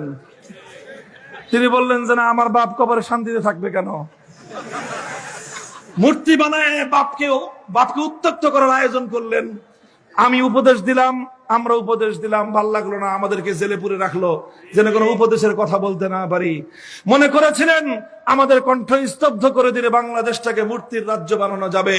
বাংলার তৌহিদি জনতা 5ই আগস্টের মধ্যাহ্ন বিরতির পরে বিপ্লবের প্রথম প্রহরে দেখিয়ে দিয়েছে এদেশটা গৌর গোবিন্দের নয়, এদেশটা খান জাহান আলী শাহজালালদের দেশ। আছে কোথাও কোনো মূর্তি? আছে। হিন্দু ধর্মাবলম্বীদের তাদের উপাসনালয়, তাদের মন্দিরে মূর্তি থাকবে, সেটা নিয়ে আমাদের কোনো সময় আলোচনা নাই। আমাদের আলোচনা যেই জনপদ 1947 সালে আমাদের পূর্বপুরুষরা নিকটবর্তী ভারতকে লাথি মেরে শুধুমাত্র কোরআনের ভালোবাসায় পশ্চিম পাকিস্তানিদের সঙ্গে গাঁটছড়া বেঁধেছিল, পশ্চিম পাকিস্তানিদের পীড়িতের কারণে নয়, আল্লাহর কোরআনের ভালোবাসায়। কথা বলেন। সেই পবিত্র জনপদ, যেই জনপদে 1970 সালে কোরআন সুন্নাহ বিরোধী কোন আইন তৈরি না করার অঙ্গীকার তোমরা করে দেশটা স্বাধীনতা বিজয় অর্জন হওয়ার সঙ্গে সঙ্গে গাদ্দারি করতে এক মুহূর্ত বিলম্ব করো নাই। সেই গাদ্দারির ফলাফল 75-এর 15ই আগস্ট হাতে নাতে তোমরা পেয়েছিলা।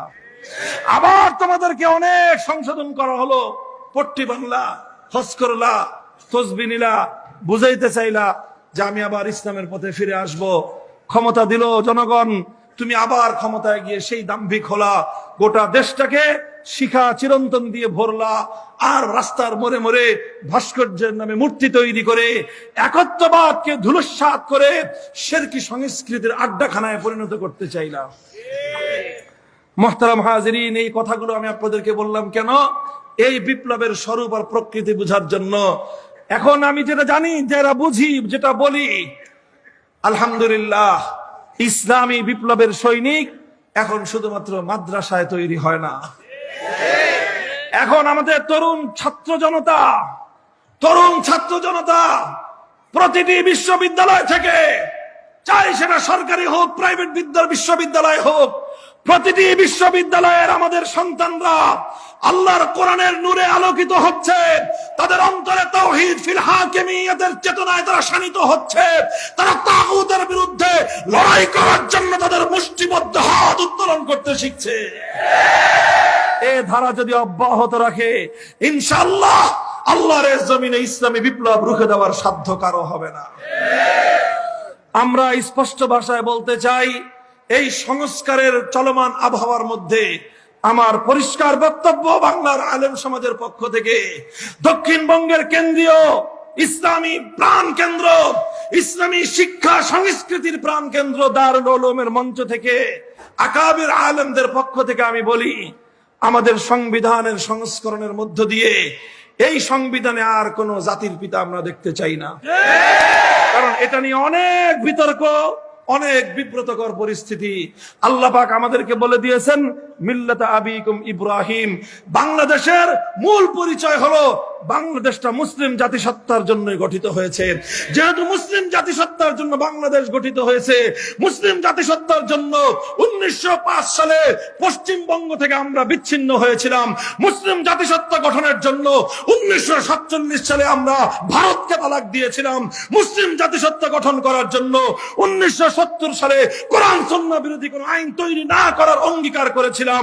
মুসলিম জাতিসত্তা গঠন করার জন্যই এদেশে আমরা ইসলাম বিরোধী কোন সংস্কৃতি মানতে পারি না।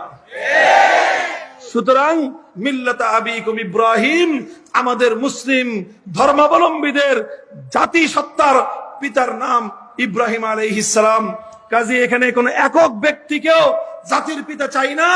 আর আমেরিকার অনুকরণে এক ঝাঁক বাবা নিয়ে আইনা সংবিধানে বসায় দিবেন, এই সমস্ত ফালতু কাজও আমরা দেখতে চাই না। কোন জাতির পিতার চ্যাপ্টারই থাকবে না, এটা আমাদের পরিষ্কার প্রস্তাব। 1 নম্বর। 2 নম্বর কথা হলো, আমরা সংবিধানের অভিশপ্ত ধারাটা বন্ধ দেখতে চাই। শুধু একটা জিনিস সংবিধানে সংযুক্ত করে দেয়া হোক, সেটা হলো এই সংবিধানে আল্লাহর সার্বভৌমত্বে বিশ্বাসী হবে। সুতরাং আল্লাহর সার্বভৌমত্বের সঙ্গে সাংঘর্ষিক, আল্লাহ প্রদত্ত কোরআন সুন্নাহর সঙ্গে সাংঘর্ষিক গোটা রাষ্ট্রের যে কোনো আইন, যে কোনো নীতি, যে কোনো নীতিমালা, যে কোনো আইন, যে কোনো কানুন, সেটা যেই বাস্তবায়ন করতে চাক, সেই যেটা জিনিস সেটা যেই প্রণয়ন করুক, আল্লাহর আইন বিরোধী কোন আইন বাংলাদেশে কার্যকর হবে না, বরং অটোমেটিক অকার্যকর এবং বাতিল বলে গণ্য হবে। এই একটা জায়গায় যদি সংশোধনী আনা যায়, তাহলে ইনশাআল্লাহ 2 দিন পর পর একবার মূর্তি নিয়ে, একবার আগুন নিয়ে, একবার নারী নীতি নিয়ে, একবার শিক্ষানীতি নিয়ে, একবার হিন্দুয়ানি সংস্কৃতি নিয়ে, একবার নাস্তিক্যবাদ নিয়ে, একবার নবী মুহাম্মদুর রাসূলুল্লাহ সাল্লাল্লাহু আলাইহি ওয়াসাল্লামের ইজ্জতের দাবি নিয়ে আমাদেরকে বারবার মাঠে নামতে হবে না। মূল জায়গায় সংবিধানকে সংশোধন করে আল্লাহর সার্বভৌমত্ব স্থাপন করার দাবি আমরা জাতীয়ভাবে উত্থাপন করতে চাই। এটা যদি করা যায়, ইনশাআল্লাহ আমার দেশ ইসলাম বিরোধী সকল ধারা এখানে বন্ধ হয়ে যাবে। ইনশাআল্লাহ একমত আছেন তো আপনারা? আর যদি এটা না করে, আর যদি এটা তারা বাস্তবায়ন না করে, আমাদের কথাগুলো যদি তাদের বুঝে আসতে বিলম্ব হয়, তাহলে আমরা বলবো আমরা আরেকটা বিপ্লবের জন্য প্রস্তুতি গ্রহণ শুরু করে দেই। আর সেই বিপ্লবের জন্য 2000 নয়, 2 লক্ষ প্রয়োজনে শাহাদাতের রক্ত দিতে হবে। মাতৃভূমির জন্য রক্ত দিয়ে যদি শহীদ হওয়া যায়, আল্লাহর জমিনে আল্লাহর দ্বীনের জন্য শাহাদাতের রক্ত দিতে তোমরা প্রস্তুত থাকবে কিনা?